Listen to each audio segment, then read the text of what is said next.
up, you guys? Welcome! I'm so excited for today. It is day 5 and we are talking about dream boards. I know it's your thing. So I had done a full situation, I think it was like an hour and some, where we had champagne, we made a vision board. It's on this channel if you want to go check it out. Probably a lot of you guys watched it and it was so fun. And one of my favorite things is being able to map out a vision. I usually do it around this time of year in the fall, and I also reiterate one in January. So what I like to do for this, and I'm going to take you through just my own method of doing this, and if you have never made a dream board, it's about time you do. So you have your top 10 goals, but what's like the big vision of these top 10 goals, and maybe putting them into a visual form where you look at it every single day. And here's the difference. A lot of people will make a vision board where it is a piece of cardboard that eventually gets folded up, put away in a drawer in a closet somewhere, and you never see it again. The difference that I made years ago, years and years and years ago, I want to say over 8 years, I found a bunch of pictures that inspired me, weren't random. This is where I feel like Pinterest makes so much more sense than cutting out magazine cutouts, because magazine cutouts, you kind of just go with what's cute and you just grab it, and they're not really your goals. The beauty about Pinterest and Google is you can search it. So what I do is I write out these top 10 goals, and from there I need a visual form of it. So I will search it on Pinterest, make a hidden board. You can actually keep a board secret. It's personal, so you can do that. And then I will go into something like PicMonkey or Canva, totally free, and I will import all of these visuals. I also add some text and some keywords of each of those top 10 goals. And this way, headed into the end of the month, you have a visual representation that you can see of what you're working towards. Now, the reason why I believe in making it digital is it can be your desktop. You can also, and I've done this, I've cut the desktop photo in half and created the back and the front of a notebook, and I look at it every single day. The other thing you can do is make it the background on your phone. Looking at something every single day instead of putting it away in a drawer is how you actually make stuff happen. So those are my ins and outs of making a dream board. And when you finish your dream board today, your visual representation of those top 10 goals, which I hope you wrote out today, tag me.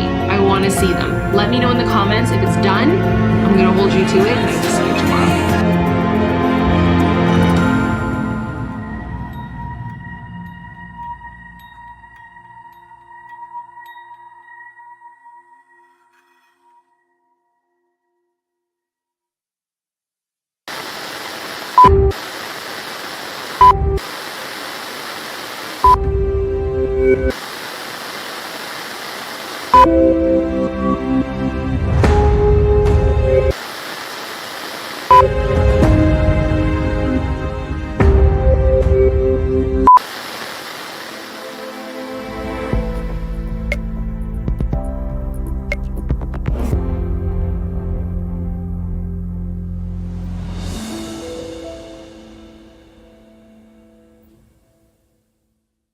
Hello, it's the Snark crew and a special guest. Karina has joined us today. I'm super excited. It's been, I don't know, buckle up, get a drink, get a snack, because the lady that we just watched, she's gonna seem a little bit different in the video that we were sent, that we were given access to. She is a top pyramid performer in Beachbody. She was, I think, numero uno of Beachbody, and it's gonna be wild. And we were sent a lot of her trainings. This is what she does behind the scenes when she doesn't think that people are actually looking, and we got sent it, and it's been incredible. So thank you to who sent this to Cheryl. Always keep you anonymous when you want to remain anonymous. We're very grateful and thankful. I'm DeeCee. I'm an MLM dropout. I've never been in Beachbody. I just have lots of feelings about Carl Deichler, and they're not all good. Most of them are not good, especially what are you wearing at your convention, sir? Please, please, please do something different. And I just got out of my last MLM, Young Living Essential Oils. Shout out to you. I hope the FTC takes you down. I left April this year, April 2022, and I've been trying to figure out life ever since, and I found incredible people: Cheryl, Amy, Jen, Amber, and Karina, and lots of others, Tanya, the Discord crew. It's been great so far. So I'm going to let Cheryl pass the microphone on down and let everyone introduce themselves. Hi, everyone. I am Cheryl Spears, host of the Call Cheryl Hun, You're in a Cult podcast. And I am here. I am a Beachbody dropout and multiple, actually, MLM dropouts, but we'll go into more details of that one day. And I'm here just to spread spread the truth about what Beachbody coaches and CEOs and super trainers really mean when they put post their stuff on the internet. So a big thank you to the person who sent this to us, and I'll go ahead and pass it over to Amy.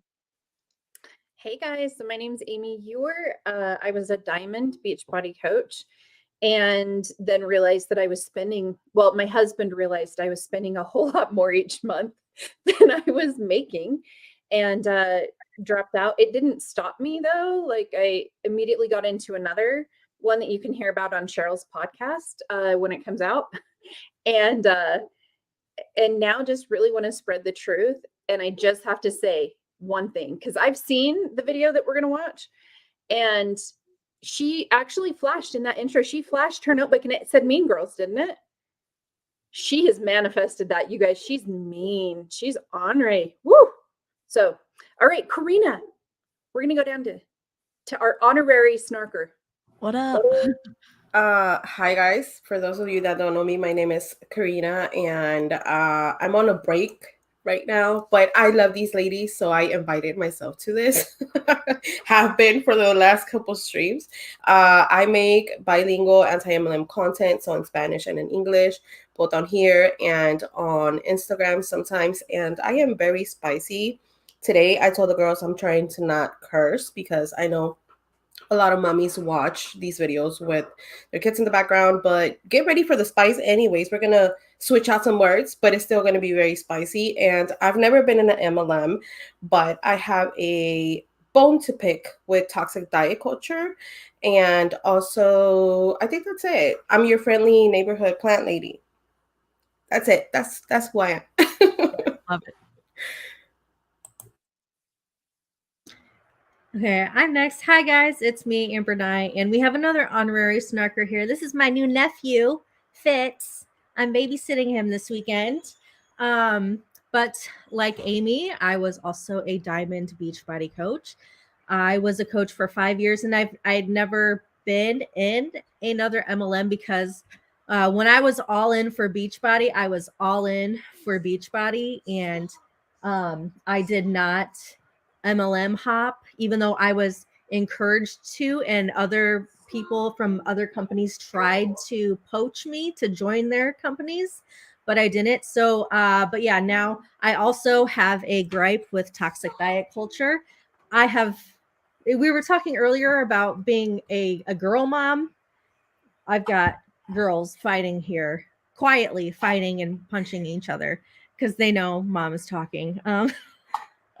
But yes, I also have a gripe with toxic diet culture, and now I like to tell my story so other people can hear it who need to hear it, so it can either help them leave Beachbody or whatever other company they're with, or just completely deter them from joining in the first place. And I joined the other ladies here so we can get all of our messages out and share the knowledge and the true facts so people are able to make an informed decision. My turn.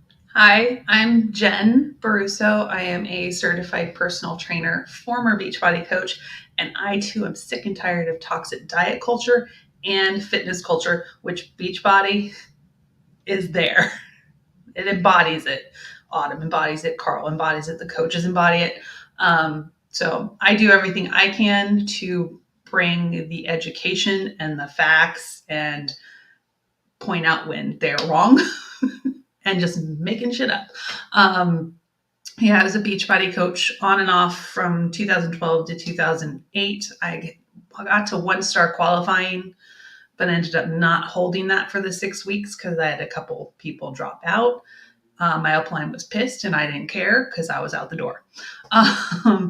And I'm I haven't seen any of those videos yet, and I don't really pay attention to this coach's content a lot. So I'm kind of excited to see what my reactions are going to be. I'm very excited, and surprisingly, and I guess it's a surprise to me, she has almost 400,000 followers on YouTube. So she's doing the social media thing, and it's very interesting to see And the stark contrast between. And that's where a lot of her like recruits have came from, is her YouTube, because she barely mentions Beachbody on her YouTube channel. She funnels it from her YouTube to like her Instagram, just like 𝐓𝐇𝐎𝐒𝐃 does with TikTok. She funnels it, uses it as a funnel to recruit.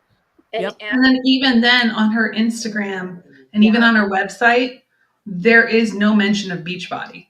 It's my virtual gym. It's my booty program. It's my meal plans. Yeah, and she has drawn everyone in because she is the ultimate Disney mom. Like Disney, I'm not Disney adult. She doesn't have kids. She's a Disney adult. She's a Disney adult, and like the amount of money that she spends on Disney crap is like mind blowing. And they even have a Disney house. Yeah, let's also mention the fact that her husband, she comes from money.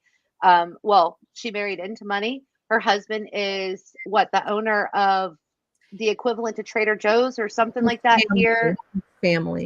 His family. The owner of. Go ahead. She's going to tell you that that's not true. She's going to tell you that she was really struggling and poor, and that Andre was going to have to start paying her bills. So she had to get the Beachbody business working. What? It's true. She was so poor, you have no idea how hard it was for her. It's true. Okay. Tell me you're deceptive without telling me you're deceptive. My guy. What this chain of grocery stores are. I'm going to do some investigations. What do we know what it is? It's in Canada. Okay, I'll look it up. Andre Belmar. Okay, The gotcha. one thing that I will say about them, as opposed to all of the other ones that we have seen, he works the business, believe it or not. He doesn't like post and recruit, but he runs a lot of the team meetings. He's doing a lot of the things behind the scenes. Wow.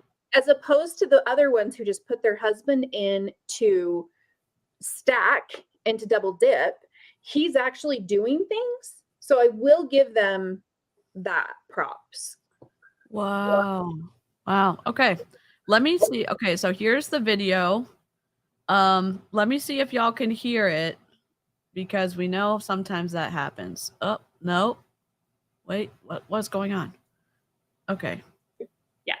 Okay, perfect. So welcome you guys. Nope, that's not gonna work.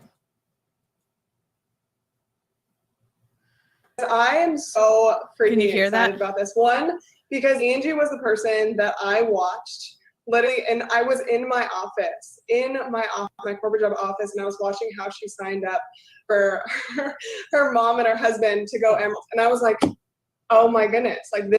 Lynn, I think it's your headset. Is the sound okay for everyone compared to like our inputs? And it's a little low. I don't know how to turn it up. The audio from that we downloaded might be a little. Now, here's what I can do. I tried to turn up their audio too, so I don't know. Did you guys catch that? Though we are 20 seconds in, and she just told you that Angie stacked in order to get to rank advance. She said she was watching as Angie signed up Andre and her mom in order to rank advance. We're 20 seconds in. Wow. And it's called Farm Boy. That's what it's called. Oh, Farm I've Boy. heard of that. Holy moly. Oh. And so, as simple as that sounds of how it happened for me, I want you guys to understand that simplicity of going Emerald and starting your business really comes down to mindset. And that's what we're going to do for you guys. And so we're in here, we're just going to share the goods. We're going to talk about conversations. We're going to talk about how the heck Mrs. Angie went Emerald first, how it all started, because it starts here. So I want Angie to take it away first. And she's going to give kind of her story and how it goes. And then kind of walk through some things, and then I'll give you guys some conversation tips and just give you the goods. So let's just kick it off. You guys have an open mind, but also have fire in your little touch and get ready to go. I love that. And can I say, like, if you're multitasking during this, just take the time, like, for you, for your business. Like, I often see people multitasking these calls, Rude. which is fine. I'm a multitasker during, like, audiobooks, but I feel like just out of even how much prep it takes for these calls, like Mandy and I have been prepping this, she put a ton of work into the slides and the conversations for this, and literally to give you gold. So just out of that respect, Out of respect for me, can you stop doing what you're doing so that you can really look at me and listen to my stuff? I need your undivided attention. Oh my God. Are you serious? But you're your own boss. Oh my God. You're your own boss, but please follow everything that I say. Okay, ma'am.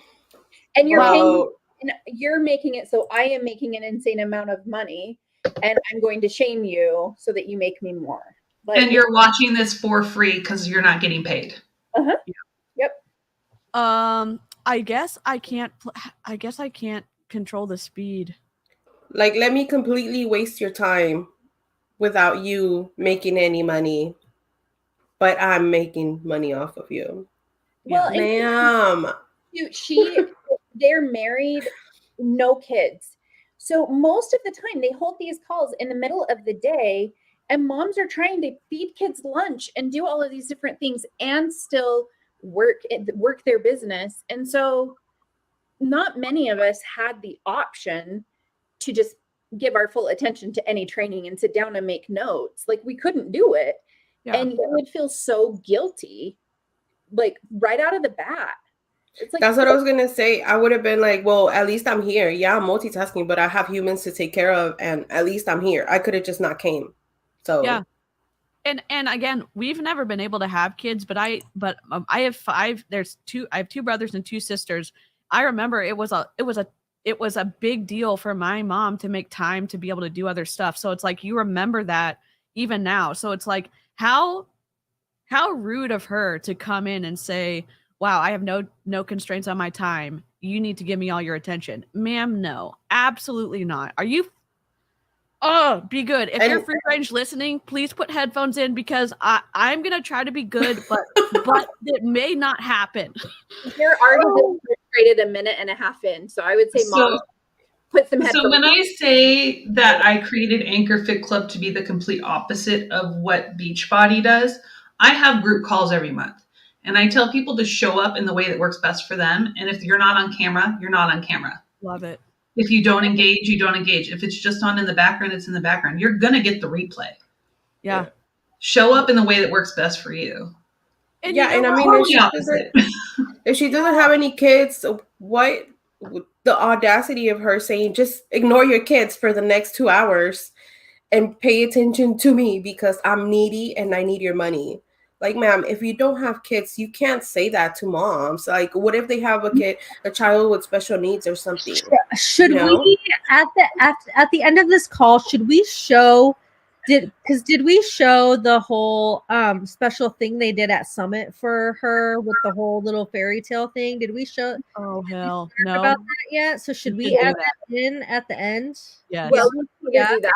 I mean, there's a lot to snark. We're gonna be snarking on her for a bit. I did say no kids. I said no kids, but that's this also funnier. This is also hilarious. Okay, let's see. Go back. Okay, there we go. Expect that you're all give it all of your attention, but also of what you're going to get out of it. There's no way you're going to retain stuff if you're not taking notes. Like, some people take notes. Tony Robbins taught me that. So Tony I know Robbins, get Mandy's outta kind here. of filled my head up with a bunch of air. That's why there's replays. This time a little bit more than a year ago, like a smidge over a year ago. Mandy was Emerald coach. She came to Ottawa, Canada to visit Andre and I, and she said the following: I don't know if I'm as good as the other people here, and I don't know if I'm deserving to be at this retreat. And I just thought, are you crazy? And here we are, like, you don't know. And she had 2 coaches at the time, which I'm guessing was Danae and your mom, or your best friend and your mom. Anywho, so we all go through the whole, like, negative spin cycle in our head. I think that it's really easy to look at a coach that has achieved the things like Mandy's going to go into bazillion star diamond qualifying in a couple weeks, which is insane. She's probably going to outrank me dead. And, you know, it's really easy to look at a top 10 coach or a coach that you see speak on the National League of Call or on the team calls, and you're like, I can't do what they're doing. But you didn't know them when they were in the beginning. They're exactly where you are. And that's the thing. So I literally made a list so that we could laugh at me of all of the things that I suck at, all the ways that I sucked as a new coach and how it got to Emerald. So I want you guys to know I didn't hit Success Club in my first month. I didn't hit Success Club in my second month. I didn't hit it in my third month. I didn't even make a sale, like at all. I decided in like 3.5 months into my business that I was going to do something. And that's when I signed up. My husband had everyone kind of has their spouse, I guess, on like. So she basically just said, if you did any of the things that I did, that I'm about to tell you, you suck now. Instead of, that's not good leadership. And I was going to say that too earlier. Even if someone wanted to multitask and just listen to you while you were doing this, if you were a good teacher, a good leader, they'd retain that information. If you talk in circles like most uplines, big shots from MLMs, yeah, they're probably not going to retain anything because you're just talking in circles and not making any sense. Yeah. So that's all you. That's a you problem that they're not retaining the information, not them. Yep. Agree. Other person to go Emerald. So I thought, I'm going to call the scariest person that I know, who's my mom, biggest naysayer. She's in law, so she was not all about the whole randomly signing up for something and using a SID number and all that stuff. And I still convinced her. So I always use as an example, if I could sign up the scariest person in my life that I just want to make. So she's admitting to stacking. She's admitting that she talked to her mom, and her mom is like in law. So you would think she would know that, like, wait, you can't use my social to run a business that I'm not running. And it's crazy to me that they all just admit it, and it shows how prevalent it is. Because Beachbody will tell you, like, compliance will tell you, like, no, we've taken care of the few issues. I'm like, ma'am, I have 25 maybe YouTube clips of different coaches telling you how to stack. This is how you're taught. You're taught this whenever you start. Like, number one, there's two things that they teach you right off the bat. Number one, they want you to do, they don't want you to mention Beachbody on anything. You can't mention it. They don't want you to mention it in your bio. They don't want you to mention it in your stories. They don't want you to mention it at all. They want you to do, like, what is it called? Curiosity marketing, to where people have to come to you, or attraction marketing. And then also they teach you it's U+2. And usually U+2 to go Emerald is A, your spouse, partner, whatever. And then B, your best friend, your mom, whoever, right? Those are two. And they need to be controlled accounts so you can filter your orders through them after you get your 90 PV. You get your 90 PV first, and then you filter your orders through your controlled accounts. Yep. Period. That's what they teach you. And it's especially if it's going to be someone who is a retail customer, you always put them under your spouse account, because you will get the exact same amount in the commission, but it should also probably kick you into a cycle bonus. And so then you'll get an additional $14, $16, or $18. So instead of making 40, you'd be making 54 to 58, depending on your rank. So they honestly, yes, it is taught by corporate. They're corporate videos. They teach you how to do this. Corporate teaches you how to do this. But compliance says it doesn't happen. Yeah. So basically it's not curiosity marketing or whatever Cheryl said earlier. It's deceptive marketing. That's more what it is. Yep. And it's crazy because they tell you these things, and then they put the opposite in the policies and the procedures. And so they tell you in the policies and procedures that you have to have in your bio, independent Team Beachbody coach. And the only one I have seen that is even close is my former upline, and she has top 1% Beachbody coach or something like that. So she's the only one I've seen that is even close to it. Yeah, my former upline says she is a professional best friend. professional best friend, and Hallmark movie aficionado. No. Yes. Yes. It's awful. Oh my God, that's so bad. In that case, I'm the queen of the Mexicans, all right? So I'll put that in my bio like now. The number one. Mine just says coach. She has coach in there, no Beachbody. I help women to change their lives through healthy habits, personal growth, and financial security. Ugh, that's Not no. mine says accountant turned CEO. Oh hell. Queen No. crown. Virtual health, fitness, and biz coach. Ugh. Helping women look and feel fab inside and out. Oh, Forget it. your former upline is in my reel today, Cheryl. Did you post it yet? I posted Okay. it. Yeah. Oh, you're You gonna have die. or you have? Oh, Okay. it's amazing. Oh my God. Proud. Anyone can do this. And it really was for me that like first dip in the pond, like, okay, I can do this and I've got this. And then like it's on to diamond and on to 2-star. And it wasn't ever about staying put at that. It wasn't a pit stop. It was like, let's keep going. It was like a speed bump in the road. Like, let's keep going. So it was like a little high five to Angie, and I kept making it happen. But I want you guys to know I didn't hit Success Club in my first month. I didn't sign anyone up. I didn't have Facebook. I was one of those people that was like, oh, I need Facebook. Okay, I'll open up a Facebook fan page and a personal page. And I did that. 100 followers on Instagram, and I would get around 1 like. My pick. I wanted to give you guys visuals, and I was like, I'm going to go back and see my Instagram in the beginning. That's how bad it is that I didn't want to share it with you guys. If you really want a good laugh, you guys can go back. It's awful. Are you kidding me? Where's the time spent on creating this training? She just said earlier on, 2 minutes ago, that she spent all this time, and please pay attention. She didn't even take the time to go back and show the screenshot of her picture. Are you serious? And that would be like, for me, that would be like the most relatable thing, right? To show that how she did start small, and that, yeah, she only would get a couple likes, but then she was able to build it up. You would think she would want to include that to be encouraging.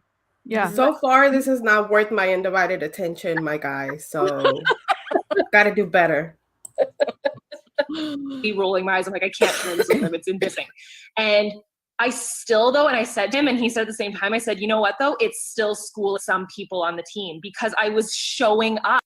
So yes, it was awful. Yes, the posts were brutal, but I was there. So I once, I remember Danae had said this on a call.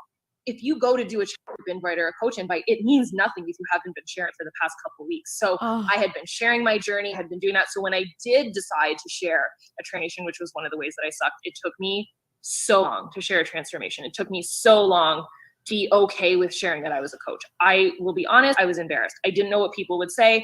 And my big belief was I thought people were going to be like, oh, what's she into? Maybe, just maybe, that was your subconscious telling you were doing something wrong.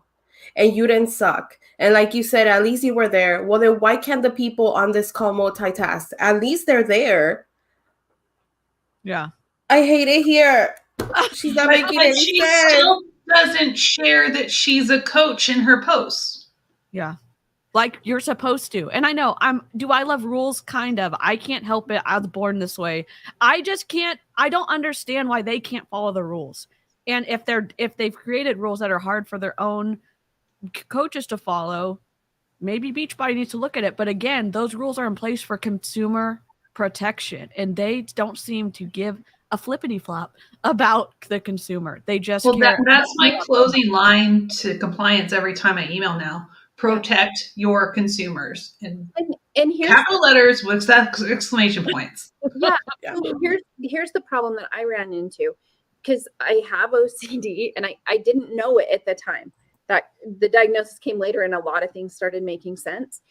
But I am very much a rule follower. And if you tell me something, I assume that you, as my leader, knows what to do, and I will do it, and I will do it to a T. And because I don't want to disappoint, I don't want to, that's on me.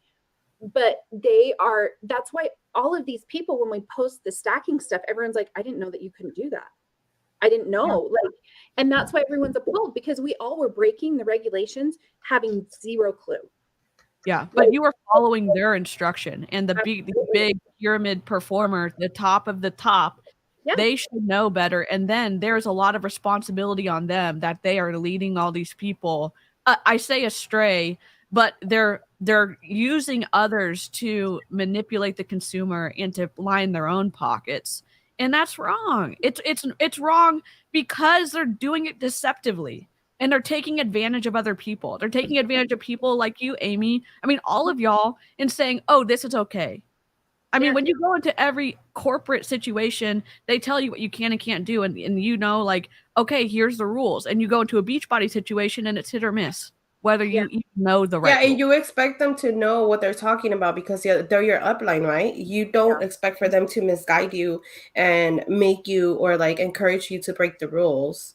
Which in some cases, in my opinion, I follow the rules for different reasons though, because my punishment would be much greater than, you know, just because I'm a person of color, regardless of the situation, you know, the backlash would be way bigger. So I think that's one of the bones I have to pick with Beachbody, that they encourage, their uplines encourage the downlines to break the rules when they don't they can't necessarily understand the repercussions that could have for someone that's not their skin color. And I hate to bring it into it, but it's just the reality of things. It's the reality. It is the reality. One of the biggest problems, so one of the stacking videos, it was done by Lindsay Matway. If you are anywhere in the Beachbody world, she is like, you've seen it. Everyone is under her in the pyramid. And there were like tens of thousands of views on that video before she took it down a couple weeks ago. But like, you are getting it from the very, very top. And you cannot tell me with the number of views that video had that they didn't know. And the crazy thing is that, like, I think we talked about this. I can't remember who I talked to on the podcast about it, but when you think about like these top coaches, right? They are considered like celebrities in the Beachbody world. Okay. Yeah. So you have Lindsay Matway, which if you've been in Beachbody, every single person has seen Lindsay Matway's thing about how you should set up your downline. Everybody has. Everybody has seen that training. Yeah, we have. But even in Beachbody world, that's one of the trainings that they direct you to, right? And Lindsay Matway is like a celebrity. All of the top trainers are like a celebrity. So when they tell you to do something, you're going to do it because you believe that that's how they got there. And so you're going to do what it takes to get to where they are, because that's your ultimate goal. Yeah. So when they tell you to give them your undivided attention, you do that, even though it's not worth it. Correct. 100%. Every person probably turned on their camera and put down their phone and are sitting here like this, or they have a notebook that they're taking notes. Yep. For what? I don't. And again, y'all know how picky I am about presentations. I'm picky on myself, but again, for her to say, I've spent so much time on this, and you couldn't even scroll back. You couldn't even do the very least. Is there a presentation? Like, does she push present on Canva? Like, is there anything, or is it her talking the entire time? If she's talking the entire time, I'm going to lose my mind. I'm trying to remember. I watched a lot of trainings yesterday while medicated. And so I'm not sure. I don't remember all of them anymore. Low-key, that sounds like a good time. I'm not gonna lie, it made it a lot more entertaining.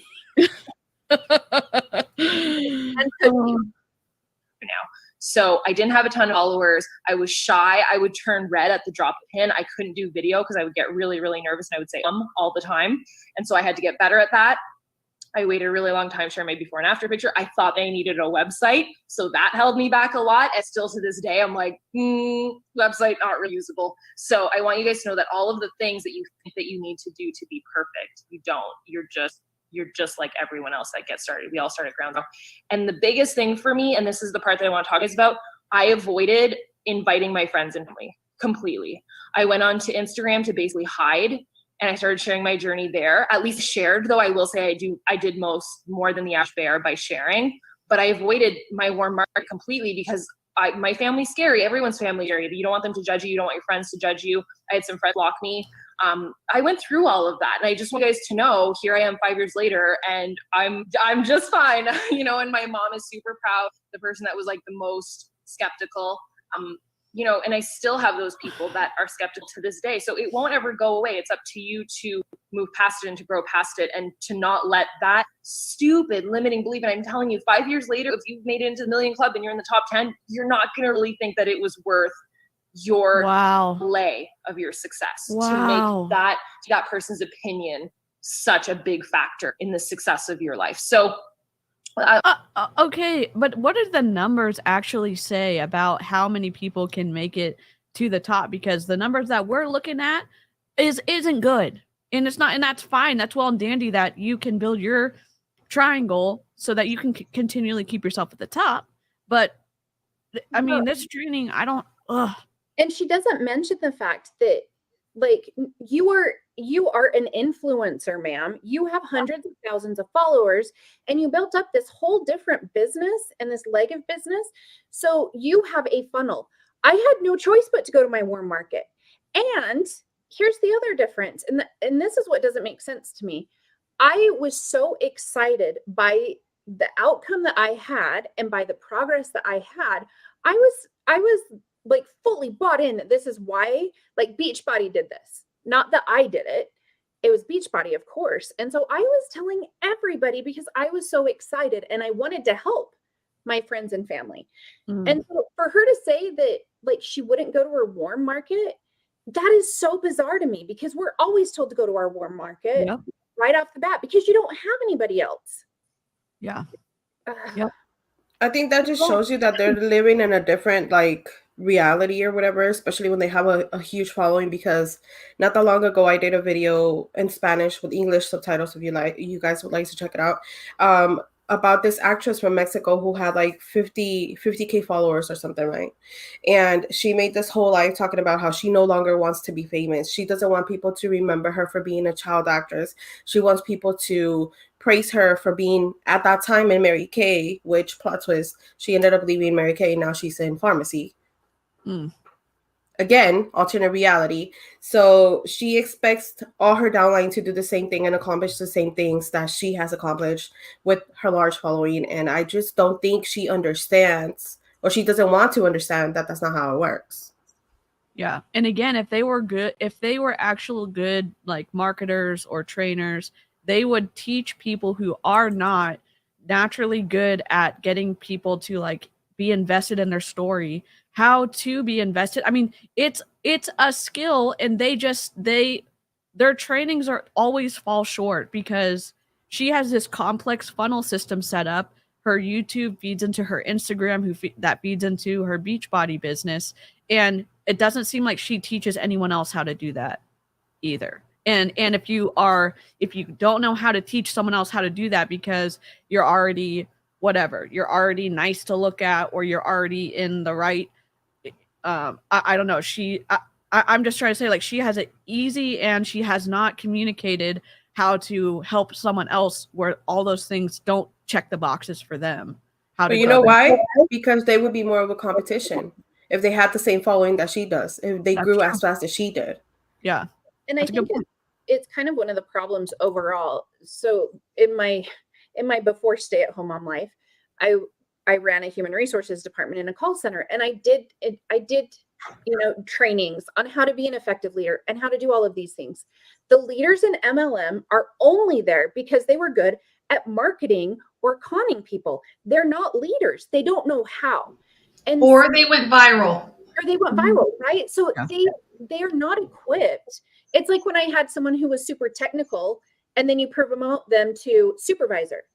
That's an entirely different skill set. It doesn't translate. And we expect it to translate, and just like, oh, you rank advanced to diamond, so now you're a leader. Go lead. Just watch Tony Robbins and you'll be fine. I'm sure. You know who they remind me of? That one manager where you work a regular job, and instead of helping the team to accomplish a goal, they just sit on their ass in the office. That's who top leaders remind me of. Yep. Agree. The day that I went Emerald, super simple. I signed up my husband and my mom, and I needed 2 active coaches. They both signed up with challenge packs, so it also got me to Success Club 4. And that was, you know how I said I didn't hit Success Club? Kate, okay, sorry. She's making me so mad because that in and of itself is such a privileged statement. I decided I wanted to go Emerald, so I went ahead and purchased 2 $140 to $180 packs so that I would be an Emerald. How many of us had that opportunity? Like, none of it. Hang on, Amy, real quick. Truth one is in the comments again. Speculating about people's sexuality. I'm You're blocking the last them. one in here doing that last time. We're not going to do that here. I'm just gonna block him if that's okay. Yeah. Sorry, bye. Error occurred. Oh, are they blocked? If someone, I don't know who's. They're in. I just blocked them, I thought, but it didn't work. Hold on. Whose channel are they on? Because I'm a moderator for DeeCee's. They're on mine. I had blocked them. Okay. I just put them in timeout, and then if they come back, I'll try to block them again. They did not work. So, thank you, Amber.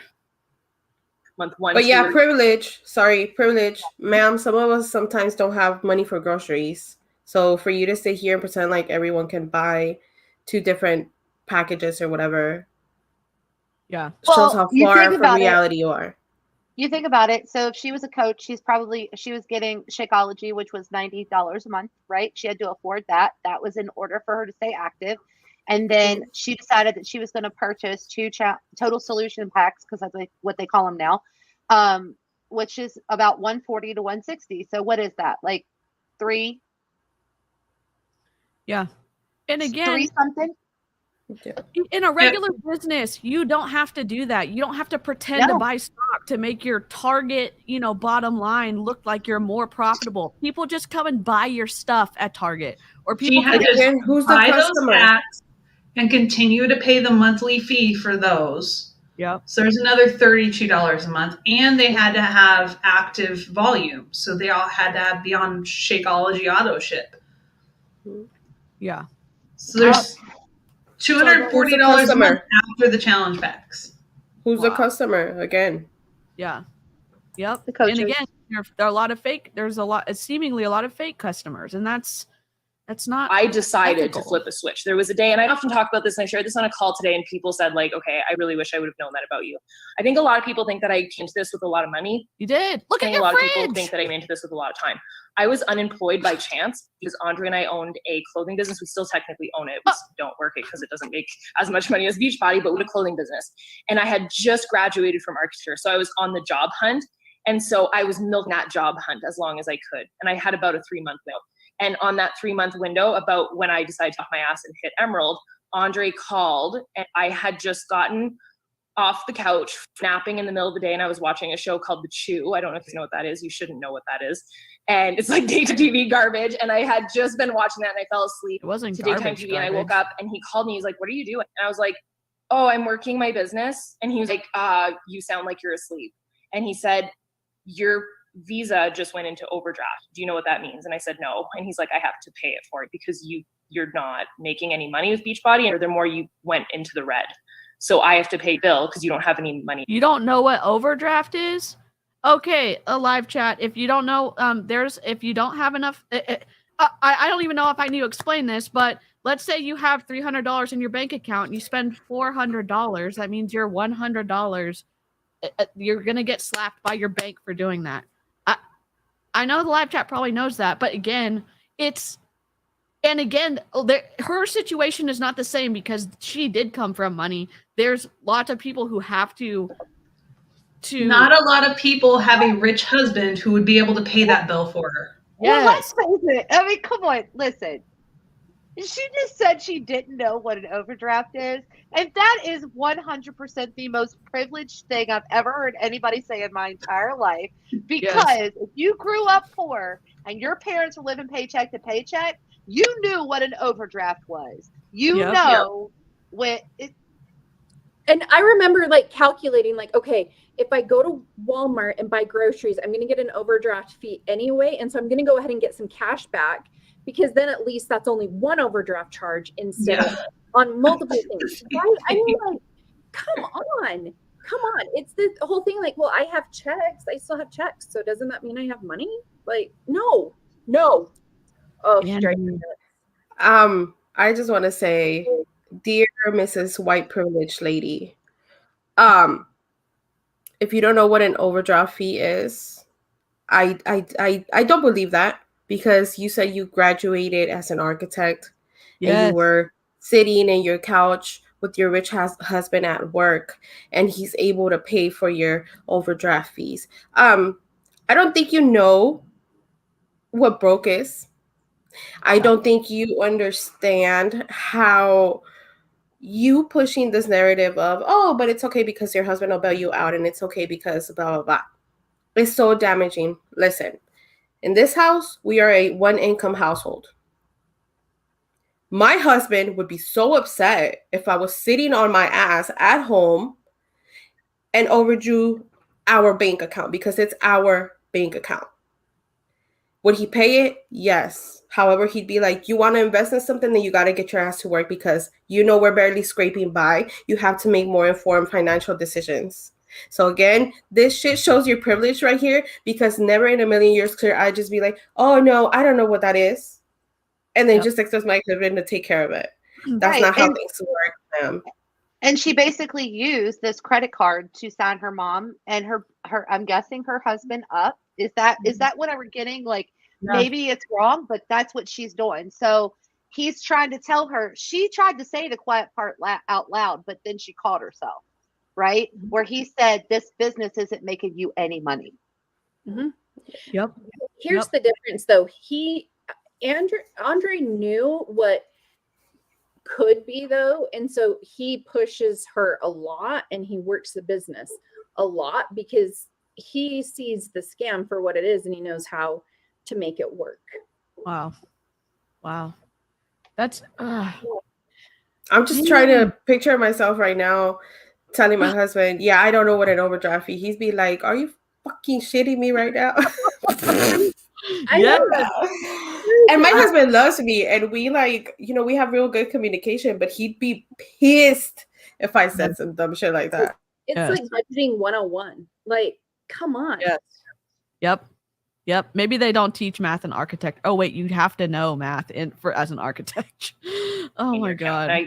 That really hit home for me, guys. I don't often look at her diamond rings on her fingers. But I didn't have money when I started. So the whole diamond, I don't have the money diamond to pay for my engagement ring on her. You want this thing to work, it's an investment. She had no money, but she doesn't know what an overdraft fee is. Hold on. You guys, you need to rewind it maybe like 1 second and hear what she says right here. Really freaking embarrassing, but I didn't have money when I started. So the whole bullshit of I don't have the money to pay for my Shakeology. If you want this thing to work, it's an investment. It's not money spent. It's an investment in yourself to grow. Are you serious? Yeah. As someone who has had to choose between diapers and formula, you have no idea what not having money is. So kindly sit the fuck down. I mean, and that's the whole thing with all of this. And you think she has thousands of people underneath her who are supporting her lifestyle and who are making these choices. And so for her to say these things, it's so frustrating to me, because I think we all were probably in that situation when we were purchasing Shakeology.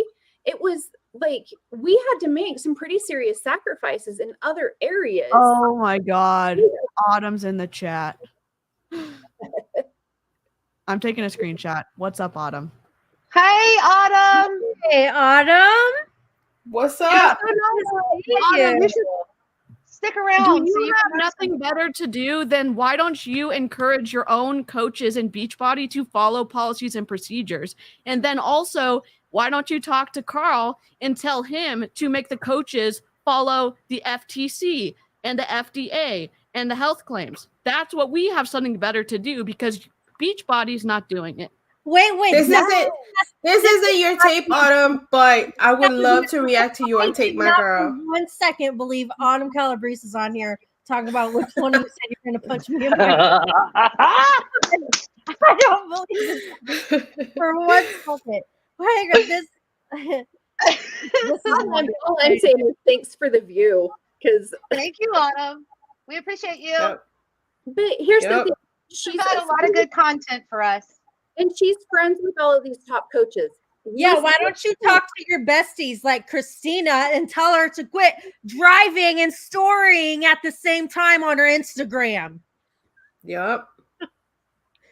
My cafe was Autumn Calabrese. Is this not real? too. Come on. Is this a joke? This is gonna Can't this? hang on. I'm gonna click. Wait, Yeah. Can I click? Okay, hang on. I'm gonna go and see if this is actually her YouTube channel.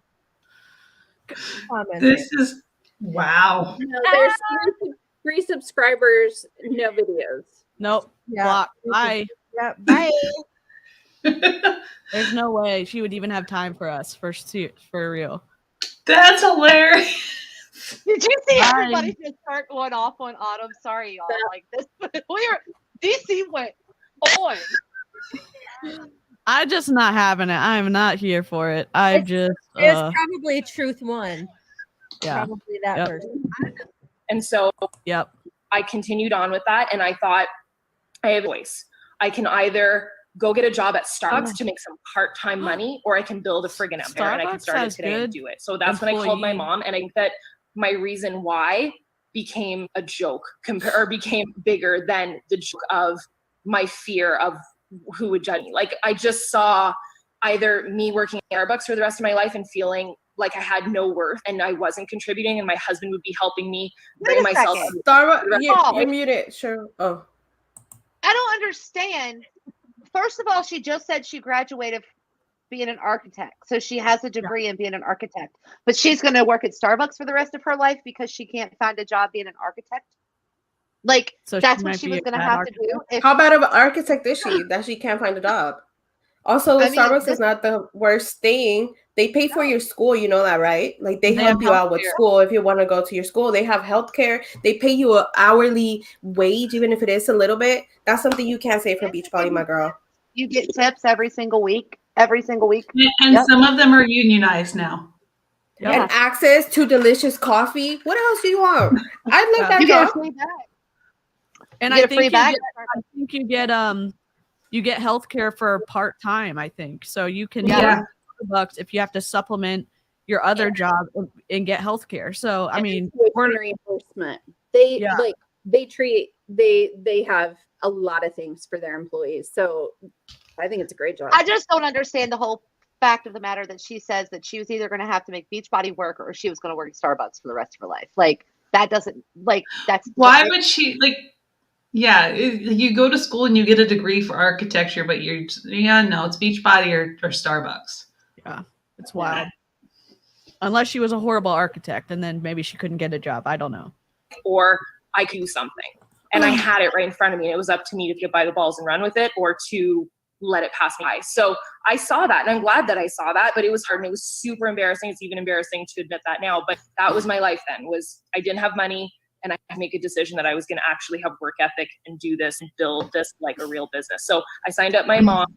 I was And actually going gonna to do work this, and I was for real gonna have a business. work ethic. So So maybe she really didn't have money. Maybe Andre had her on an allowance, and he was really. That's why she overdrafted, because she was Even on an then, allowance. that's poor financial decision, though.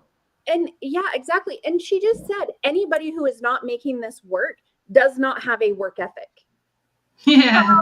Ma'am, no. Also, she just said, I'm going to work this like a real business. So then I signed my mom up. That's not how it works in a real business. They have real customers in a real business. Yeah, I didn't. I mean, my mom is one of my members. Well, But- I mean, that's different. But she actually gets a service for it. Like, she gets training. Yeah, I don't have to sign up people underneath me for my, like, no. Yeah, building a pyramid is easy architecture. That is correct. That's the simplest way to how I can explain how I went Emerald. I signed up 2 people, but from there, I decided that once I went Emerald, I thought, you know what? To all the haters, I just rank advanced. I'm one coach or one challenger away from Success Club now. And it kind of gave me that posture of like, I'm doing the things and I'm going to hit Success Club this month. And I went for Success Club 10 that month and I hit it. And I've hit it ever since then for 62 months in a row. So if you ever want to know what Million Club looks like, I just gave you the recipe. Success Club 10 for 62-ish. Not true. Probably faster than me. Not true. Not true. I hit at least Success Club 10 every single month, and I still ended up in the hole. Wow. That's not true. It's just not true. But she did a call. It was one of the other calls. She was at Success Club 64 and Andre was at 36. So when she says Success Club 10 and that's what you need to do, no, she was Success Club 100. Yeah. So don't say 10 is going to put you in that position. Yeah. The lies. Ooh, the lies with this one. Yep. That was a little bit of a slug. Whoops. Your screen, DeeCee. Sluggish, but Mandy will probably school me in that. But that's the recipe, is consistency over a long period of time. And so I hit Success Club 10 that month. And what I started to realize with why Emerald was this big thing, hopefully you guys all know what Emerald is by now. 2 people active, sign them up with challenge packs, you'll be at Success Club 4. And it's kind of 2 birds with one stone. You'll be one person away from Success Club that month. But I started to realize with why it was such a big deal was income. Like, I know that it's kind of taboo to talk about income, but team cycle bonus, like I noticed, I didn't have a ton of training, by the way, as a new coach. Like, we're very lucky to have the training that we have today with the back office. What training? We're 10 minutes in right now, and we've only heard you talk about yourself. I don't get it. Oh my God. Oh my God. Yeah, so first all she said is, poor me, I had no money, but I had someone to rescue me, and I had enough money to buy 2 packages, but I was poor, so if you're poor too, come and join my team. Yes, that's literally all she said, and it's awful. It's awful. With the team up our university, and I know Mandy has a ton of training for her team. Like, I had the national wake-up call, and I tried to hack into other people's team calls and their universities and their training websites. I'm not kidding, and I succeeded. But succeeded. I was determined. I wanted to be successful. Same.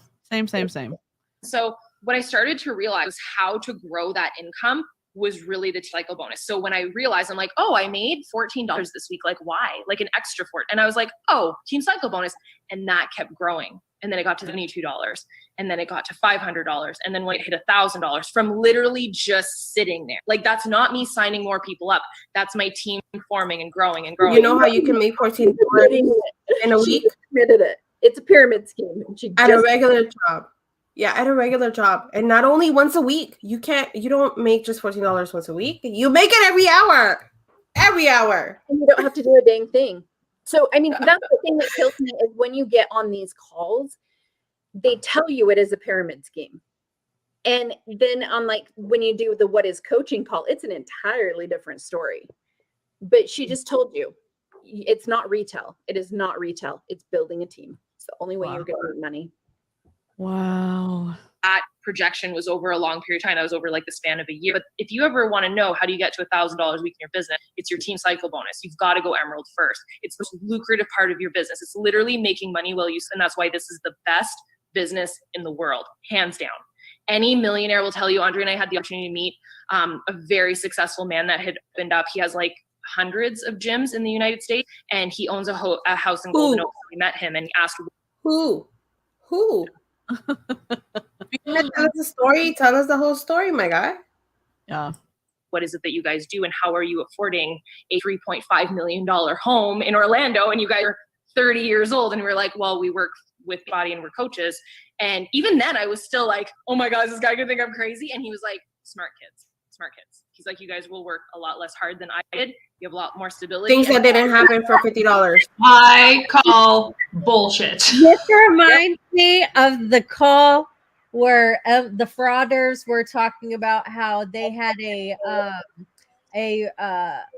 coffee shop and the accountant telling them not to. Had the financial advisor that told them that going into Beachbody was a good choice. And that was better than opening up a coffee shop. And she just said that this is going to be more stable than his 100 gyms. Ma'am, if your downline quits, you're out. If somebody decides to quit existing, you're out. You don't own anything.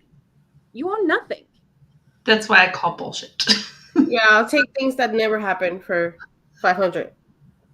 And she also dropped that she owns like a $3.5 million home in Orlando, and I'm like, Yeah, leisurely. That's just- their vacation home. That's just their And she like Airbnbs it because it's like Disney themed. oh So wow. she like rents it out. Yeah, Amy Bailey is trying to copy her with the Disney themed.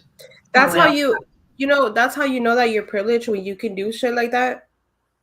Yeah. Like, Yep. that shows your privilege right there. So don't tell me that you were broke and you had no money when you started. Yeah. Because, ma'am, I don't think you know what being broke is like. Yeah. I want to say though, somebody checked and that the house is actually in the corporation. The farm boy is the actual owners. I thought I heard that somewhere. This is Okay. me guessing, but someone had said that. Wouldn't it be surprising to me as Yeah. a way for them to like evade, like do more like shady tax sort of and avoid tax things? You putting it in their corporation, just as a lot of beach bodies did with their LLCs and taking out the PPP loans. So Yeah. Yep. More potential for growth. And I was like, oh my gosh, the old really cool man thinks that I'm awesome. Yay. So I think it was huge validation. Like I will never forget that moment. When I started to grow my income from rank advancing, I understood the possibility of, when I build my team, this is what's going to happen. And the effects of my team performing and doing great things for their life and growing. Am I frozen? No, you're not. Oh no. Oh no. Is it because we're both on? I don't think so. Maybe I'll come back. It takes her a few minutes to realize there. Am I back? Did you see what Janet said? Like, how about not having rent for the very home you live in? Like, exactly. Come on. Like, how many people, like, millennials like me, like, are realizing that they won't ever own a home because it's impossible right now. And I mean, our rents are over $1,000 a month, and people are just walking around here like, oh, what would an extra $1,000 a month do for you? Well, it would help me not be homeless and be able to feed my kids, like not have to choose between rent and groceries. Or, I mean, that, and what she doesn't seem to understand is that her whole team, well, I can't say her whole team because she's definitely got some privileged peeps on there, but so many of her team feels that way. And then this is the message they're getting from her. I think she doesn't understand what being broke is really like, because for us, we just experienced it. Like, we literally just got back on our feet, kind of, sort of. When this whole panorama situation started, right, my husband ended up getting sick. And then right after he had gone back to work, he lost his job. He was jobless for the good part of 3 months, which we had to leave the little tiny house that we were renting for like $700. We had to leave it because we couldn't afford to pay it. And we had to sleep on my mom's floor in the living room on an air mattress. My husband had to work all the way. I live in Texas. He had to go to work to Colorado for months and months on end for us to even be able to have groceries and help out at my mom's a little bit, because if you're Mexican, you don't just live for free at your parents' house. So we had to help out at my parents' house. We had to buy groceries and save up to get this place, which is not super expensive, but like it took us a good year to get back on our feet. And again, within that time of him being jobless and all that stuff, we had to choose between food for us and formula for Leo, because my damn milk never came in. I had to go, instead of buying diapers every other week, I had to cloth diaper because it's the only thing we could afford. And I literally had 6 cloth diapers for $25, and I had to make that shit work for about a year.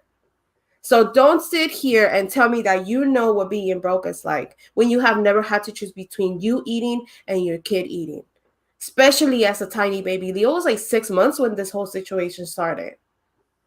Yeah. Yep. This is infuriating. And again, it just shows her privilege. Yep.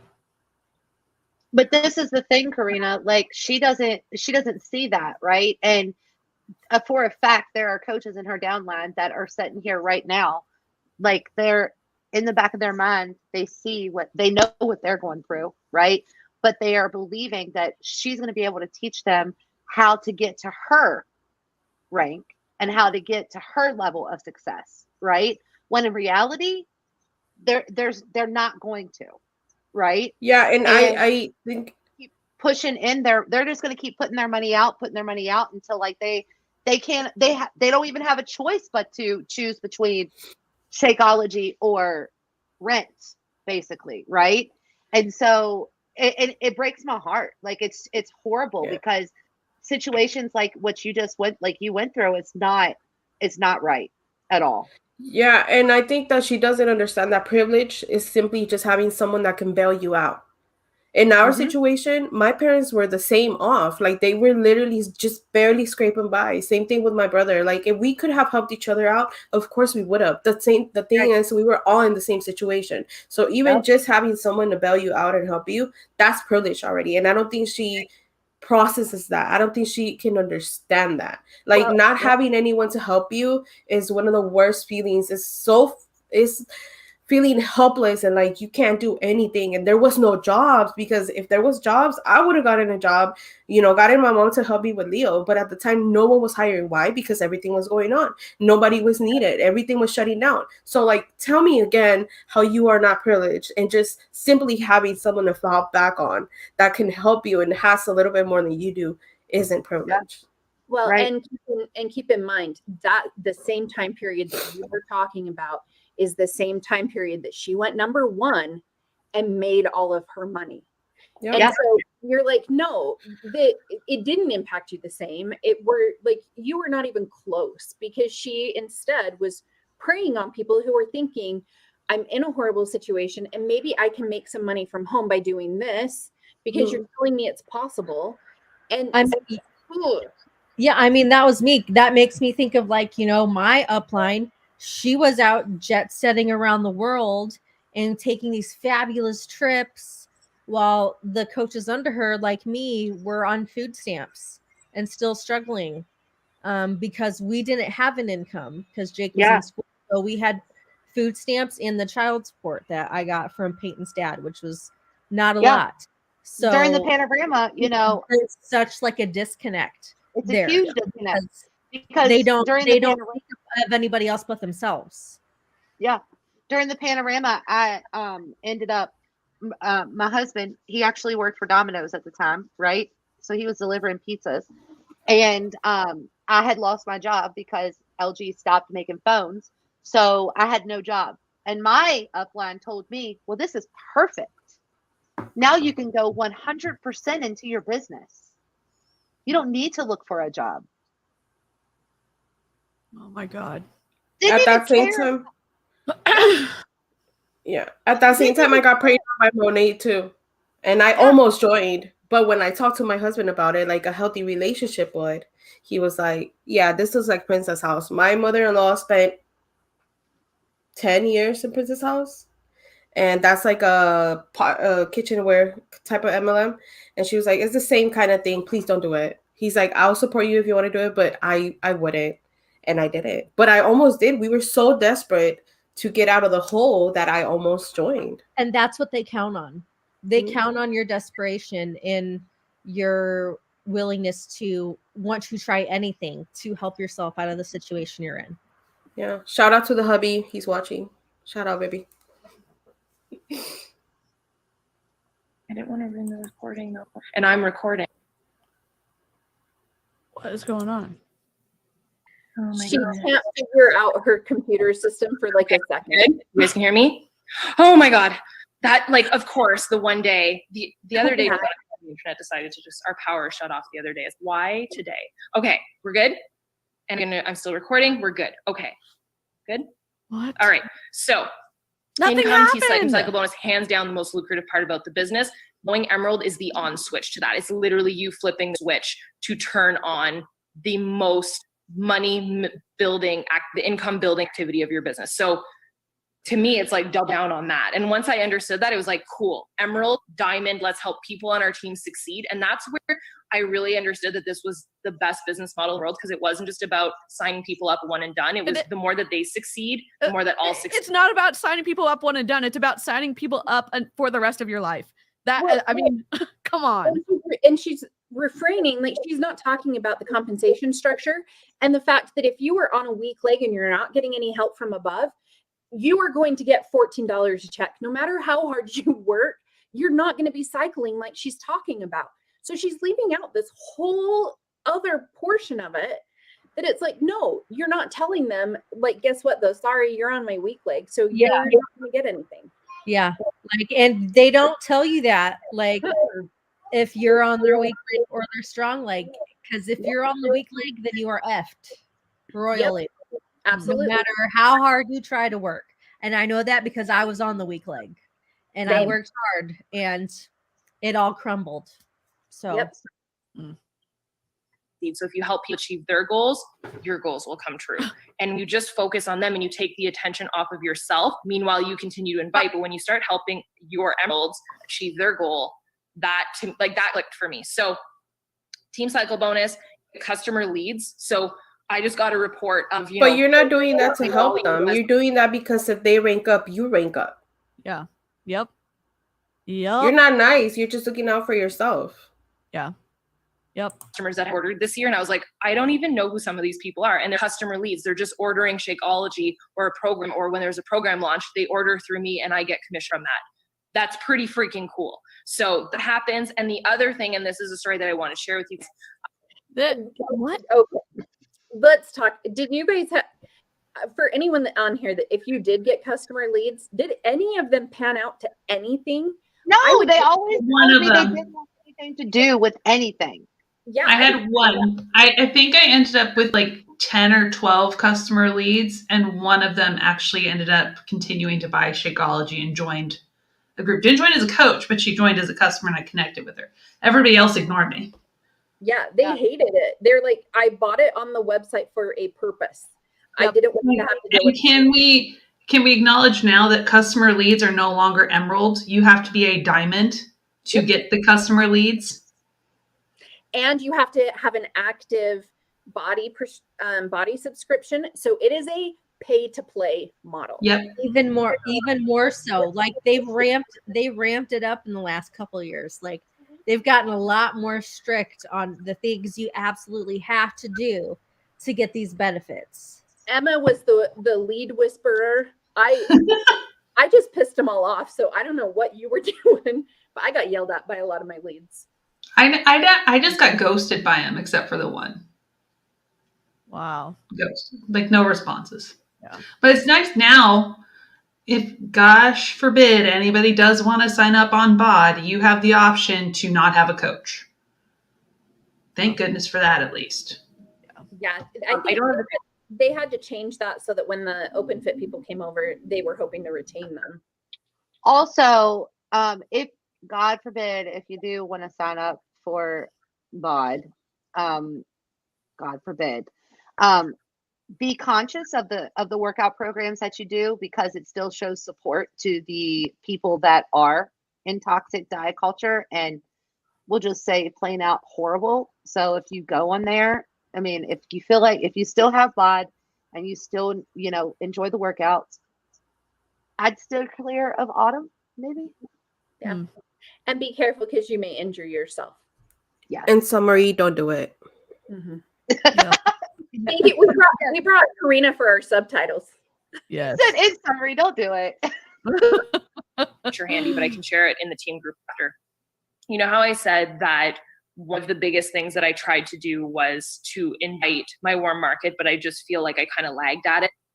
Once I decided to invite my warm market, I invited people like my mom and my grandmother and my brother. My brother helped me hit Success Club 10 the first month. I was at Success Club 9 and I needed him to buy Psychology, and he did it. And like Andre's parents, Andre's mom, my friends from university, all of those, like I think back, so scary, because you know them. But a lot of signed up. A lot of them signed up. No, grandma does not want to do 80-day obsession.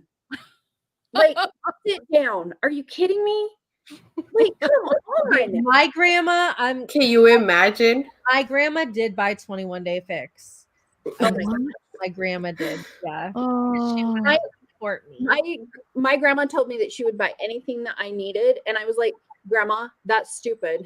Like, you shouldn't have to buy product in order for me to be successful. And so I did try and maintain some ethics. I did. I never attempted to contact any grandparent. I'm like, that's just wrong. My grandma, because she wanted to lose a little bit of weight, so, and she didn't do all of the workouts, and she modified. She followed Kath the modifier, but you know, she would just do it, or she'd like turn it on and walk on her treadmill. And but yeah, Y'all's grandmas are nice, because my grandma would have been like, "¿Qué pinches pendejadas son esas?" Like, what the fuck is that? What kind of bullshit is that? She would have been like, "Get out of my face, girl. If you don't get out of my face with this bullshit." Save the grandmas. Save the grandmas. Yes. Even with just a program, Shakeology or a challenge pack. And then there was one name on the list at the bottom of the list that was the scariest. And it was my sister. And everybody that has a big sister knows this pain. My sister is quite a few years older than me. She was in a totally different phase in her life. So she had kids and I didn't. She was already working like a full job. And there's always been like a competitive nature there. And she was also about 35 to 40 pounds above the weight that I knew that she wanted to be at. So me inviting her to a challenge group, I knew was a sore subject already. Like, hey sis, want to get fit? Because you're not, like, that's super awkward. So It's not just awkward, it's rude. Oh, Uh, it gets so much worse. I mean, I It don't. gets worse. Oh My yes. sister and I are not speaking right now, but I would never say anything like that to her. Like, I don't have a sister. I have a sister-in-law, and she's amazing. I love you. Hey, Mario, what's up, girl? But so my sister-in-law has 2 babies, right? And I have the 1 baby. And we since she had my nephew, she's been, you know, a little bit more curvy and stuff. And she decided to take it upon herself to switch it up. She wanted to get her health back on track and all that. And I was just like, never once did she say, you know what? You could also maybe possibly go to my gym and hire my trainer, because you could lose a few pounds. And you know why? Because it would have been a problem. And you know why? Because that's fucking rude. That's why. Like, bro, no, can you not? And like Emma said, Angie knew her sister was already vulnerable. Yep. Because her sister had opened up to her about that at some point in time. I didn't recruit my sister with Beachbody because she was a poor college student. And at the time, I think she was actually couch surfing with friends. She didn't have a place to live. I'm not going to contact her. I work with her now because she can afford to pay me. But she came to me. I never once went to her and said, hey, let me train you. Yeah. She came to me. And I was like, are you sure? And she And said, yeah. For us, I started seeing results in my sister-in-law like after a month that she was working out, and that's when I decided to go back to the gym with her support and Erin's support. I just, you know, I've been thriving. So don't ever come up to people and be like, you know what? I'm on this new diet, or like I'm on this new workout program, and I feel like you could use it too. I wish someone would come up to me and say some shit like that. I'd be like, that's like having somebody buy you fitness equipment or a gym membership without you asking. Like, I have stuff on my list. So like, yes, please buy me this, but I also use it for my business. But that's like somebody buying you a scale. We got a scale. It's rude. It's rude, like when people offer you gum because your breath stinks and they don't want to tell you, and they're like, here, or deodorant because you stinky. That's rude. It's rude. Don't be mean. Don't be rude. There's no need for that. Live chat, feel free to take a screenshot of this awesome screen stop I have and share it on socials and promote the other. If you want. Yes. Pause game so strong. Oh, I still invited her, and I was so scared. And I invited her, and she responded. I did it on foot because I didn't have the balls to call her. And she responded, "Not a good time. ... Maybe in the fall." Because in August I invited her, and I remember like knife to her. I'm like, I probably made her cry. I probably hurt her feelings. Rude. I don't want to do that. As like when you're inviting people as a new coach, you don't want. That's the last thing you want to do. And I just want to give you guys a little bit of perspective. So this is what came from that very difficult moment. 3 months later, in about October, November, she called me. I was in my closet. I feel like every good story, I'm always in my closet pacing. I don't know why. And she called me, and she was crying, and she was at work. And she said, I've been watching you on social How media. big is your closet? Your progress. Miss entitled rich white lady. How big is your closet? Because I can barely pace in one of my bedrooms. So again, privilege, ma'am. Privilege. Yep. I can see your food. I can see your workouts. You look happier than ever. You look healthier than ever. I can see that you're sticking with this. I don't care what it is that you're frigging doing. Sign up, take my credit card. And I said, well, I'm doing a program called E25. And she's like, that's what I want to do. And I said, what? But I'm drinking Shakeology. Yeah, I want that too. And I was like, okay. And she said, I don't care what it is. Just sign me up. And I need to change my life. And the transition, I wish I had it in front of me. I'll try and find it while Mandy. I wish I had the transformation in front of me. She said in the beginning, in the first 2 minutes of this, that she had spent so much time on this call. Where are the visuals? Where are the pictures? Why are we not seeing any visual aids right now? Oh, you let her talk for a minute or two, and you're gonna lose it. I have another note. Ask you a question real quick, because Jeanette says she still does 21-day fix and 4 weeks for everybody, doesn't follow nutrition.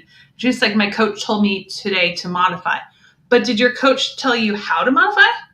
Did they give you options? Yeah. Because there's so many different variations of exercises. And even in the modifications in the videos, they aren't really beginner modifications most of the time, especially in 4 weeks for everybody. I've watched all the programs. And your coach is probably not a certified physical or certified personal trainer, and should be very careful in giving that advice. Yeah. Going back to what she said, how messed up would it be if she didn't show her own transformation, but then proceeded to show her sisters? Yes. Yeah, I mean, we can appreciate that. At least she's so, in my opinion, lazy. She didn't have any visual aid so far, so she's at least fair. Also, though, I feel she put so much work into this presentation. I feel so bad because, yeah, clearly that was already a sore spot for her sister. Like, why would you? Listen, if she was a good sister, and this is just me, again, I don't have sisters, but I love my sister-in-law. And if we were in this particular situation, my first thought would be like, listen, I understand you're ready to change your life, but how about you just take a couple of days and sit on that idea? Maybe look into it a little bit before you give me your credit card information to sign you up, or however that works. And we can sit down and talk about this. Like, we'll have an actual conversation. Yeah. With her, I picture just going, give me that shit. Let me sign you up so I can rank up real quick. Yeah. If she cared about her sister, she would have taken that time. Yeah. Yep. He's talking, but she was such at an unhealthy, scary place. And when she lost the weight, we would go shopping together and would look like my sister. Like, we would walk side by side, and I finally... So because she was a little heavier, she didn't look like your sister? Oh, no, wait. Let her talk for like 30 seconds. Oh my God, I heard it. I'm about to lose my mind. Let me rewind it. Hold on. Here, wait, listen to this. I'm drinking Shakeology. Yeah, I want that too. And I was like, okay. And she said, I don't care what it is. Just sign me up, and I need to change my life. And the transition, I wish I had it in front of me. I'll try and find it while Mandy's talking. But she was such at an unhealthy, scary place. And when she lost the weight, we would go shopping together and would look like my sister. Like, we would walk side by side, and I finally felt like she looked like my sister. We looked like twins. And she would bring her little kale salad with her to the food court. And like, we would go shopping, and I could tell she was so frigging proud because guys would check her out. She'd be like, oh, they're not looking at you, they're looking at me, like that. Do you know how proud I was of her for that? And she told me. So not only is she promoting toxic diet culture, but your value is based on what men think about you. I'm going to mute myself, and I'm going to cool down because fuck this lady. She finally looked as good as me. I mean, we finally looked like sisters. Are you freaking kidding me, ma'am? I told you, you guys were 17 minutes in. She is the worst. What? And this is so different than her YouTube channel. I mean, the girl that we watched at the beginning, it's the same girl, right? I mean, I took it from her. It feels like so different. It's awful. It's awful. The fat shaming, the weight stigma, oh my gosh, weight loss does not always equal health. Your health is not based on your size. You can't. She so bad. sounds like she Listen. was embarrassed that her sister was bigger than she was and that she had to be Yep. seen in public with her sister. That's the Yep. way it comes across. Yep. Listen, as someone who grew up in a very toxic diet culture, again, I'm Mexican and I have a huge family. And for me, I have two cousins. I'm sorry if I'm yelling. For me, I have two cousins that are around the same age. One of them is tall, curly hair, beautiful, dark curly hair. The other one is a little bit shorter, but blonde, green eyes, blah, blah, blah. And for someone who heard up listening to, out of the three of y'all, so-and-so are the prettiest. You, not so much, especially because you keep eating, because you keep having seconds, because no man is going to want you. This is me as a 6, 7, 8, 9-year-old listening to this shit. So as someone who grew up listening to that, she can go fuck off and not make her sister feel that way, even as an adult. Because the amount of damage and the amount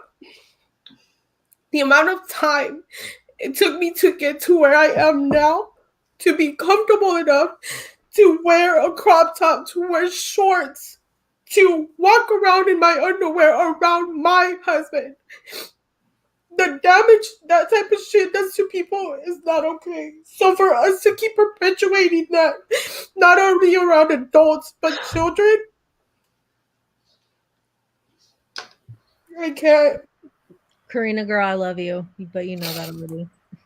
I know. And like, this is the problem. And how many of us, like I was that same way, oh, you've got such a pretty face, but let's not talk about anything else. And then to see that, and that is how they got all of us. That is how they got us in there. And I know I'm crying too, because same things. And like, we're trying to break this cycle, but it feels like you're fighting just this waterfall of people doing this. And then you see your girls get on social media and it's like, no, please don't, because they're going to get this. And it's awful. It is not okay. And it's more about family. Family makes it's more than about the way you look. It took me years, because, and I pair these two things together because I feel like it has a lot to do with each other. Because of the way I was treated as a child and all that, all the things that were told to me. I was in an abusive relationship for 10 years because I thought that they were right and that nobody was going to want me and treat me right. So don't teach your girls or your boys to base their value on the way they look, because they are so much more than that. So much more than that. And I'm sorry to get emotional, but that shit hit a nerve right there. If someone is embarrassed of you because of the way you look, they shouldn't be in your life. They shouldn't. They're not worth your time. I'm glad that we're having this conversation because, again, being in the commentary space, we're trying to bring like awareness to all the things that are being perpetuated and all different kinds of multi-level marketing in Beachbody, specifically the health claims, income claims, but also in this situation, the idea that you're only valuable if you look a certain way. And Carl encourages that. Yeah. And he does it by platforming coaches who encourage, in our opinion, disordered eating. And Karina's story matches a lot of other stories I've heard too. Conversations, and I have similar situations.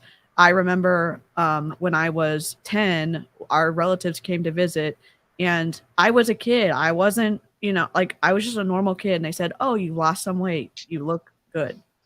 And, to a kid who played outside all the time, who rode my bike all the time, who was just busy being a kid, to never have ever thought about my weight, to then that, thought get planted and you can't unthink it. And, and it's like, it's very difficult and it's perpetuated. Beachbody does it, magazines, TV, advertisements. So, it's more than just taking out Beachbody metaphorically, but it's about having these conversations, because maybe you've never thought about what the damage that Beachbody can do for your kids, or how it plays into some of these things, these traumas that you've had yourself as a kid. So, I mean, I think it's, I don't know. And like, I wanted to mention this, Karina, I feel like we probably are married to similar men who, my husband's like, I don't understand. Like, you're beautiful. What is this? And you can't explain the feelings that you have had in your heart and in your soul for 30 years. Like, getting over that. Like, I know you think I'm beautiful, but I don't. Like, I have to work on that for me. And like, it impacts all of your relationships still now, because, you know, like you said, being willing to even walk around your husband in your underwear or whatever, and that is what they prey on. And they're like, oh, and so that's why after leaving Beachbody, I went to prove it. Like, there's always another one there trying to perpetuate it. Yeah. Well, and it goes back to that societal pressure that is placed, especially on women, for us to be perfect and have these idealistic, perfect bodies. And Beachbody uses that in the name of being a good product of the product. And that, you know, to sell these programs, you need to look like this, which is a smaller, as living in a smaller body than you currently are living in. And that's why I tell people, and that's what I said in my reel today, that when these coaches promise you that these programs and this company is going to be the solution to all the problems you're having, or these things that you're feeling about yourself, it's not, because I've been there. And when I was at my smallest, after doing 21-day fix and getting down to a size 4, I still did not feel any better about myself, even though I was the smallest I had been. And that's because they don't address the true issues, which people need to go to therapy for, not an MLM, and seek advice from a coach who has no business giving you any advice when it comes to qualifications or anything. Your mental wellness, your nutrition, nothing.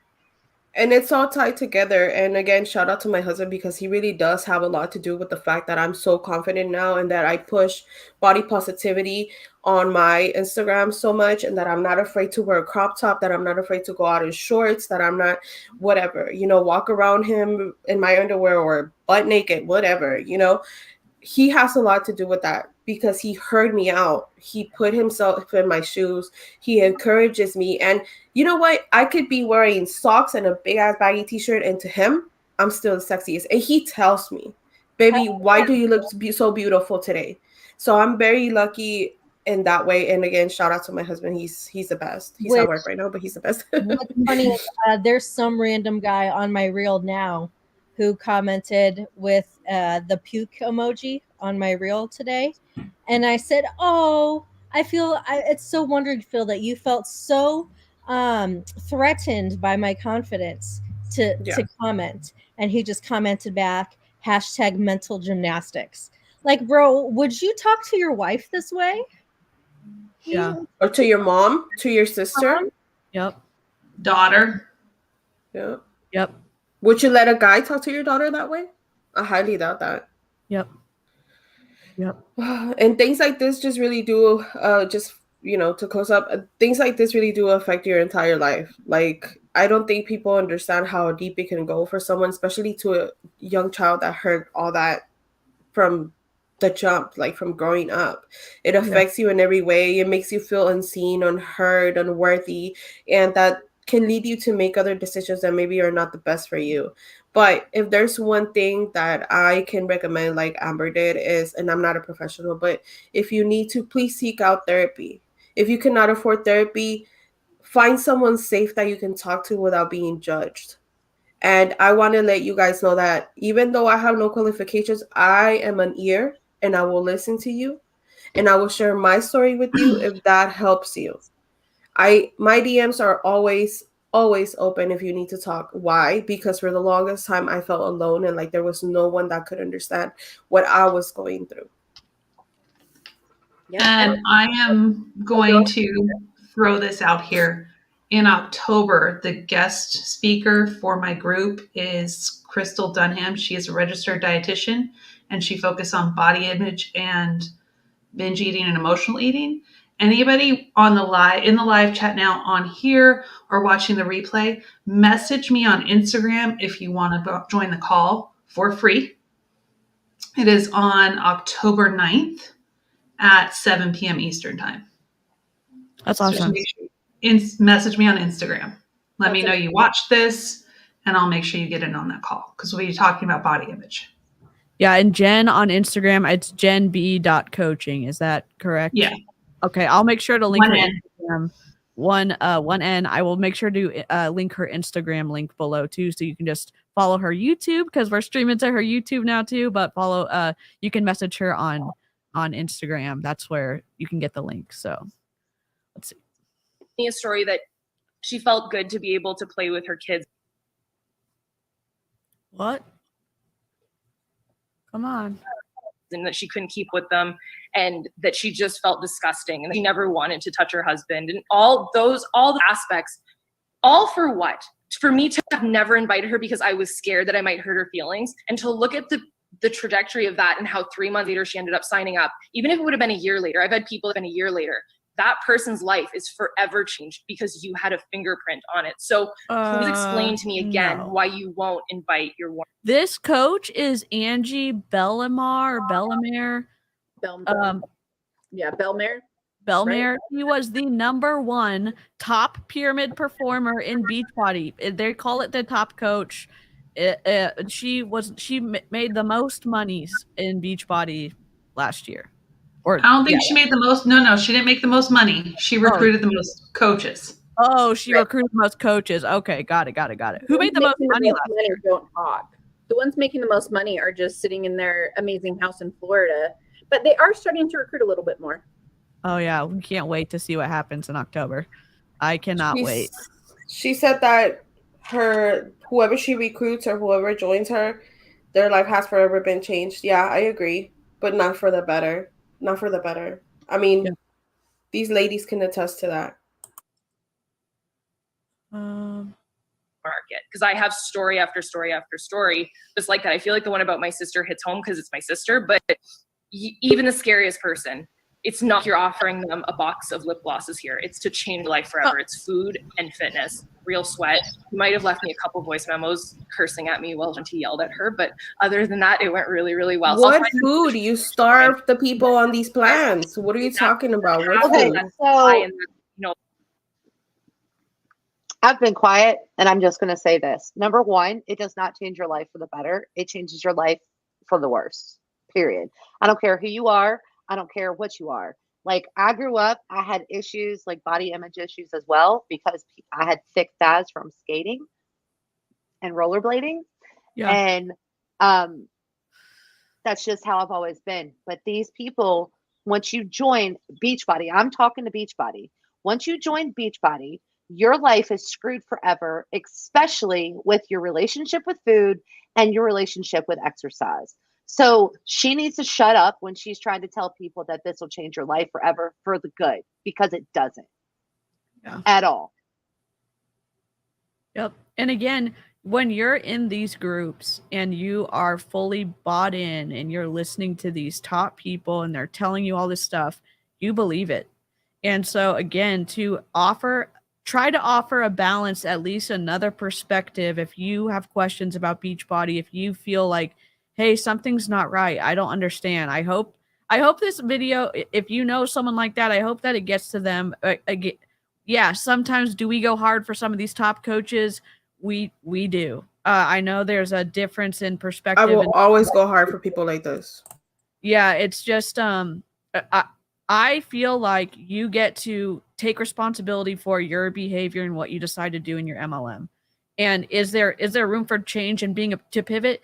Yes, but there's also room for us to say, hey, that's wrong. This is wrong. It's wrong. I mean, think about it. Now everything that, I mean, if this wasn't wrong, why is it hidden? Why is this a part of a freaking training academy? What is she training you? Training you how to be an asshole? Sorry. Yeah. No, I mean, and it's totally true.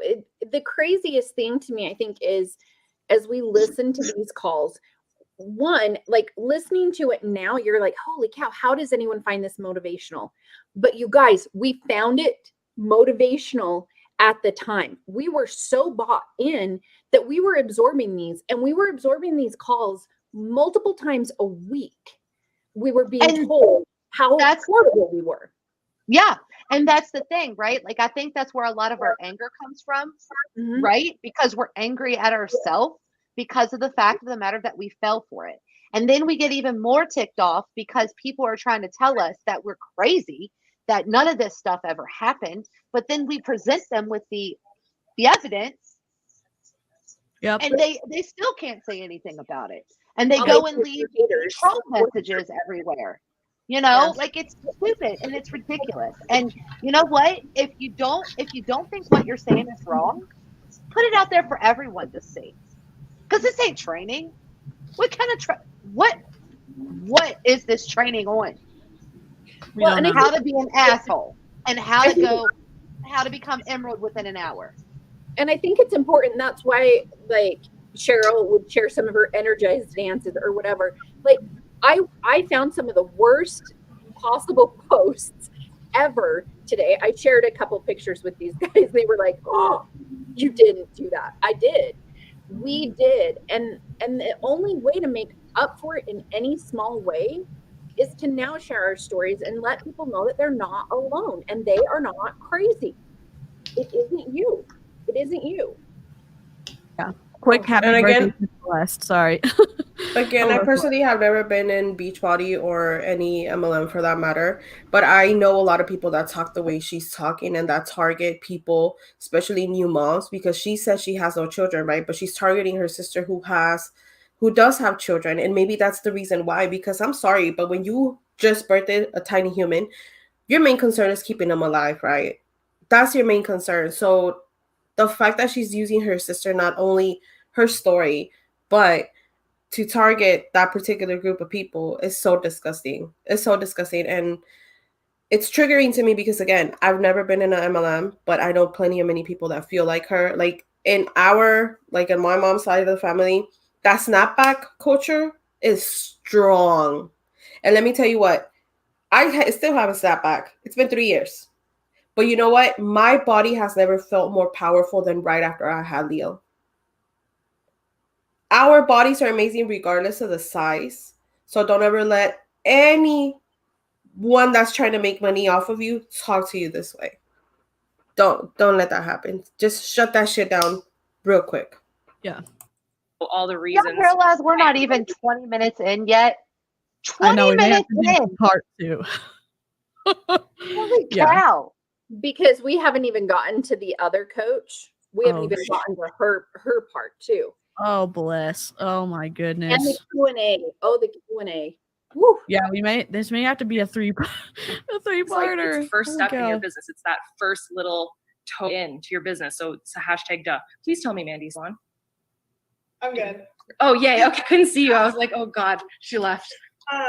Seriously, every time I hear that story, I'm like, holy goosebumps. No. Holy reason, holy passion, holy place that we are supposed to be as coaches. And I adore stories like that just because you guys all have the ability to have those type of antidotes in your own life. And for me personally, like, one of my first coaches was Danae. Danae hated Beachbody. Danae hated Beachbody programs. Danae hated the idea of drink. She hated Shakeology. I don't know how somebody can hate Shakeology, but she did. Have you drank Shakeology? That's my question. And the only reason I ask is because it's awful. It just sounded like she said shitology, not Shakeology. I swear to God, she said shitology. Oh my gosh. Oh and my she's God. faking the goosebumps. This is all an act to act like this is so exciting to be here with us so we can share these stories and the bullshit with you. Yeah. Oh my God. And so she hated all these things. And she just kept saying, Mandy, you go do your thing. I'll go do my thing. Like, you'll figure it out. And so I was literally like heartbroken. You know, you see somebody with so much potential, you see so much energy towards like fitness. She loved fitness. She loved working out. She loved posting her freaking muscle shirt, whatever bullshit. And I loved it. And I was like, oh my goodness, this girl, the one that I like share my life with, cannot even get on board with something that is fueling my soul to its extreme. And this point, I was already a 2-star diamond coach. And Danae was like, I don't know. I don't know if I can, you know, and still I'm like, what the hell? It's, even you guys now see Danae, and she's flourishing in the business. She loves and adores this business. She thinks Angie and Andre are the best humans on the planet. She literally, I was talking to the other day, I said, Danae, what do you want to do? I just want to change other people's. Like, that's what I want to do. I'm so fueled by what we do as coaches. And for to not only have this platform, but this opportunity to just pay it forward is such a beautiful thing. So we have these conversations all the time. And it really came down to me saying, Danae, you're signing up as a coach. I'm going to pay for you. I don't care really what you say, but I'm just going to use your social security number. Like, you have to coach with me. But she didn't want to do it. She didn't. Why'd you force her? What? You're not supposed. Because like if your spouse isn't being supportive, then you have to prove to them why this is legit. So, wow, Or do anything but her spouse into becoming a coach to prove awful. Yeah. it was her seeing me repetitively be a coach over and over again. And that was one of the ways that I like was an Emerald coach for a long time is through Danae. So it was because my first invitation was to best friend. And I said, Cassidy, I'm working out right now. I don't really know how this is going to go. I think this speech, I think, could be really awesome. And I invited her that way. I said, do you want to do it with me? Do you want to work out with me? And she's like, sure, like, let's work out together. And she was like kind of iffy. She never even actually opened programs. She didn't even really drink her Shakeology, but she was my first supporter. And that's kind of what I want to talk to. You have a friend who doesn't open the programs, but can buy them and then can buy the Shakeology, but doesn't drink them. How is that an actual like business model that reflects a true need in the market? And one privileged position to have a friend like that, to be able to just dump money into your downline and not do anything with you. I'm just Well, and I think for me, because like I think I've talked about this before, I did really well and I hit really high success club numbers. I was living in the Seattle area. The people had money. I didn't. They did. And so I was able to do free groups. I was able to do these things, and they make it seem like that's the normal thing. It's not normal. It's not normal to have people who can just be like, oh yeah, how much is it? 160? Sure. Like, oh, it's crazy to me that's where their mind goes. yeah. It's like I just don't really understand the concept. Maybe it's just so shocking to see people dump money. Have people just dump money for no. It breaks my brain to think about that. But it's like, what business wants a pretend customer just dumping money, buying product, and then throwing those products out? That's wild. Like, how legit is your business if people that don't really care about it are just buying it just to shut you up? Yeah. Yep. You guys today is to get people on board with you because they're supporting you. You don't have to have the next agent in your team. You don't have to have the next Mandy on your team. You don't have the next you on your team necessarily right out of the gates. Your business is going to build over time, but Emerald is your starting point. And it's your job to create that momentum from the start. So think about that. Think about just who you can invite. Think about who you can pay it forward to. Think about how you want to start your business. So again, like, I got into this business originally quite the contrary of Angie. I was working a corporate job that I hated. I was working 8 hours a week, literally the most soul-sucking POS that I've ever been through in my life. And you guys, literally, there's a tie story, but I won't even get into the tie story. But there's just been so many things of like how much bigger and bolder I wanted to live. And I used to watch Angie. I used to be like, oh, that girl. Like, that girl is doing that thing. She lives in the house. And even after I signed up as coach, I said, oh, Angie's magical. Angie can do all these things. Angie is capable, you know? And then I found YouTube. where I saw all of her original videos, I saw her original Instagram things, and then I started talking to her and realizing, where are they? What presentation are we watching? I don't get it. And this is frustrating because they said, stop what you're doing. We don't need to look at anything. You want us to look at you? You just want us to look at you talk? There's no things to read. There's no infographics. There's no Instagram posts. There's nothing. God. Angie is a real person. Angie had to grow into the As version someone of who is her- always unprepared, this is a different level of unpreparedness. Just saying, Yes. like, I'm always unprepared. So if I am judging you a little bit, you messing up, my guy. Yeah, and again, it's just taking that position where you're just like, oh, we put a lot of work into this, so you better pay attention with your ears and your eyes. What do my eyes need to do? I don't need to look at you to listen to you. I don't get it. And I'm a visual person. It's frustrating that they put so much weight on that and they're not delivering. And we're 21 minutes and 59 seconds into this video. is today. And that's where it kind of hit home for me, is that we don't sign up as a go-getter. You know, we don't sign up as like somebody that's just going to thrive in the business. There are those, every once in a while you have a coach and they sign up and they go diamond in a month, and that is absolutely possible and amazing. But we aren't somebody that is just going to flourish. You have to like morph yourself into somebody that you want to be every single day, right? And so that's personal development, that's actively sharing your journey, but that's also falling in love with the ability that you have an opportunity in front of you to grow something of your own into whatever magnitude that is possible. You know, like it really comes down to how hard you want to work. So a couple of things that I would just hit home before I go into the conversation tips is that Emerald for me was the reality of this business being a real business. I saw a paycheck, I saw a rank advancement, and I also saw a promotion, or not a promotion, what is it called? A recognition post. What's it called? You're supposed to be training us. What are you doing? I know. I literally am the worst. I just don't. It's. Where's your notes? And again, people are giving their good time to listen to you do this, and you're not prepared. Just Also, how does Emerald make it legit when you forcefully signed up your partner? Yeah. To get to Emerald. Or you've signed them up without them knowing. Oh, yep. Some people have signed them up without them knowing. That's awful. I feel like that is breaking some kind of like not just Beachbody rule, but I feel like it's breaking like is it fraud? It is fraud? Okay. But not only that, it's disrespectful. And how is your partner supposed to trust you when you do shit like this behind their back? And I don't know about y'all, but trust and respect is real big in my relationship. Yeah. It's important. And so once I saw that recognition post, I'm like, Angie knows who I am. I have an income. And I also have some people underneath me, and there's a foundation there. There are people under there. And that just feeling alone when I went Emerald was enough for me to see that this was real. And before I went Emerald, I was like, I don't really know what the heck I'm doing. I don't really believe in this very much.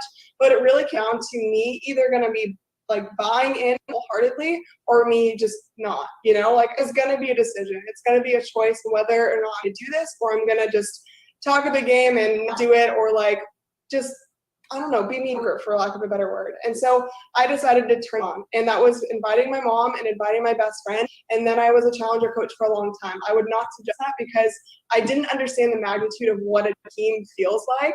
I also didn't understand what it felt like to be a part of something bigger than yourself, and you become not only the leader to a team, but also a lead to other leaders. And that's the beautiful thing about this business, is you're not just creating people underneath you that kind of like do the same thing as you, but you're creating other people that own their own business. Like that's such a wonderful thing.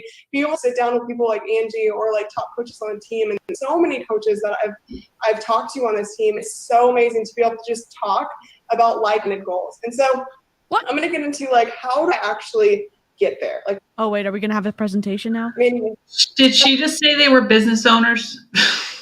Yeah. And again, I get like taking out a business license, and you know, you're paying taxes, you may be paying an assistant, you may be writing things off. I get that part, but having your business taken away by Beachbody when they cancel your account for not following compliance, I mean, that's a whole nother surprise they're not expecting, and they never bring that up. They never bring that up. So do you want to hear Also, go ahead. on Angie's Instagram? Her first post is July 17th, 2017.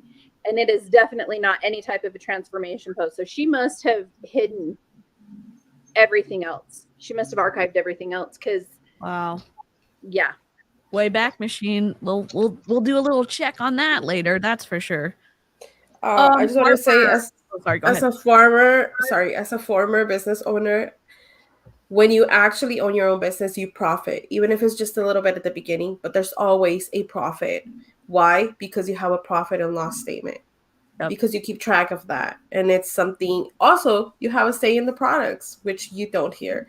So I feel like we already all know that by now. If you don't, you're not a business owner. If you're in an MLM, you're just a 1099 contracted employee. That's it. And yeah, don't do it. Don't join an MLM. According to Carl, Beachbody coaches are unsophisticated volunteer salespeople. Yep. Hi, Carl. We can't forget that. I'm never letting that die. You deserve, Carl. What the hell do I do to talk to these people? What do I say?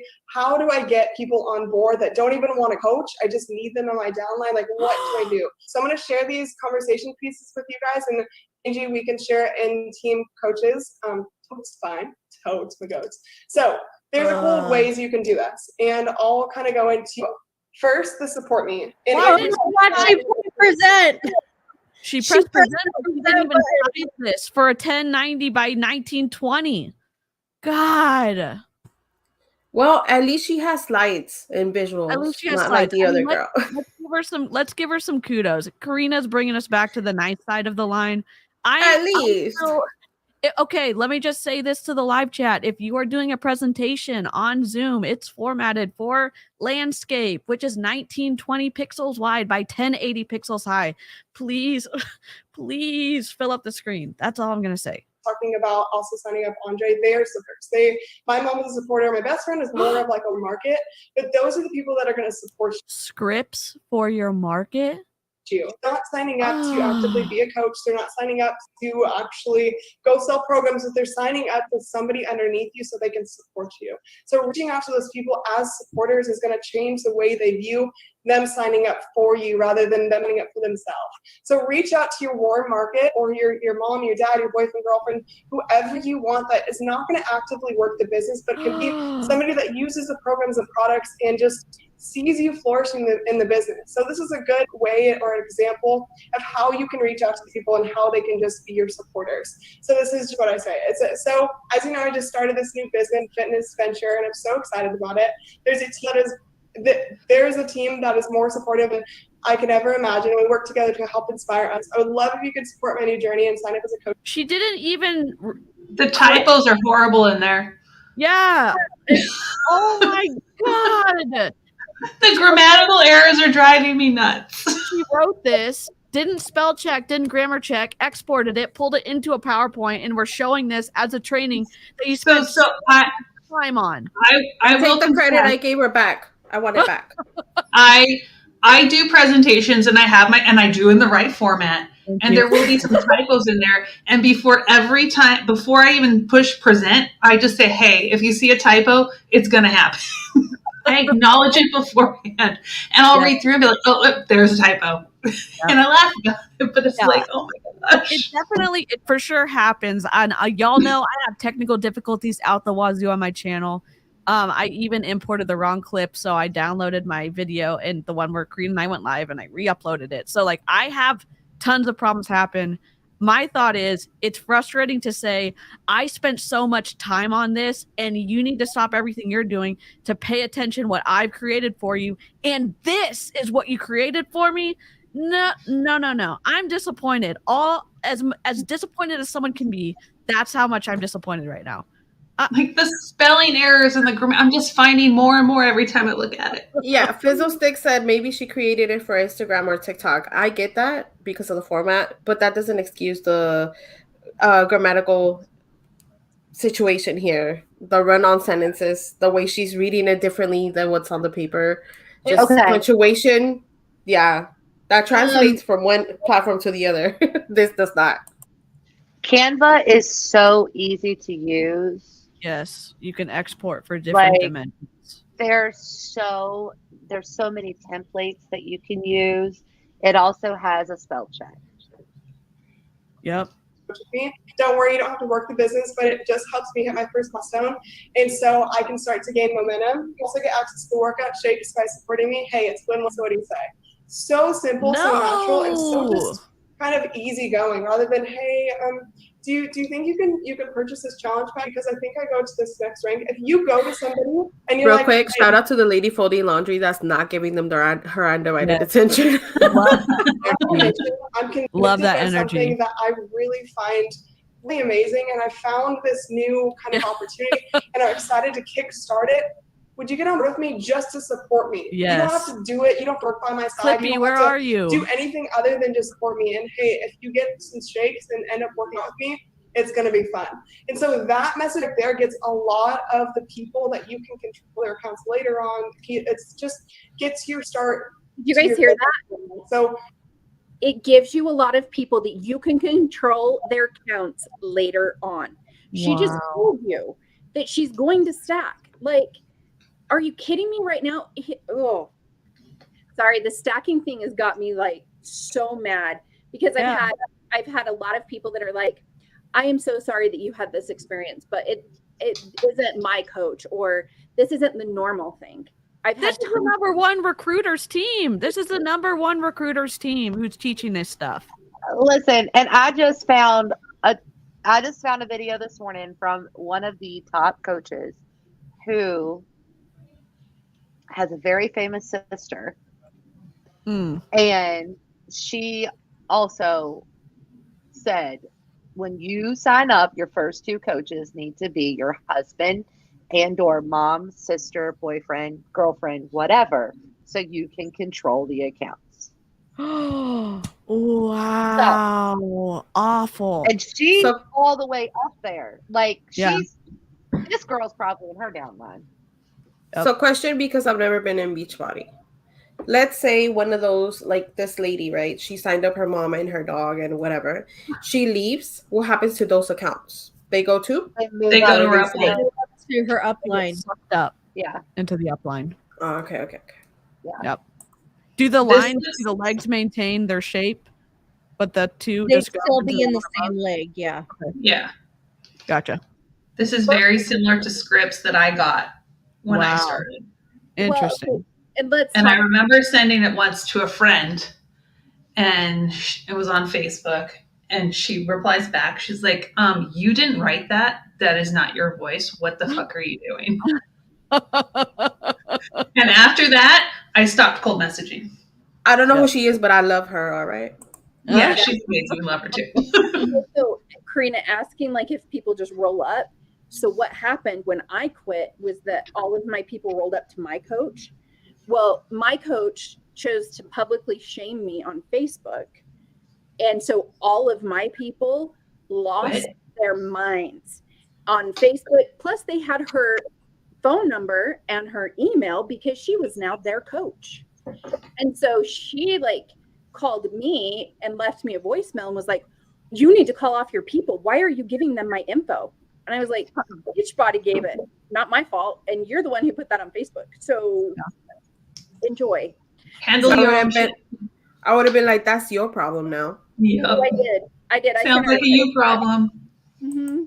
Wow. Yeah. Wow.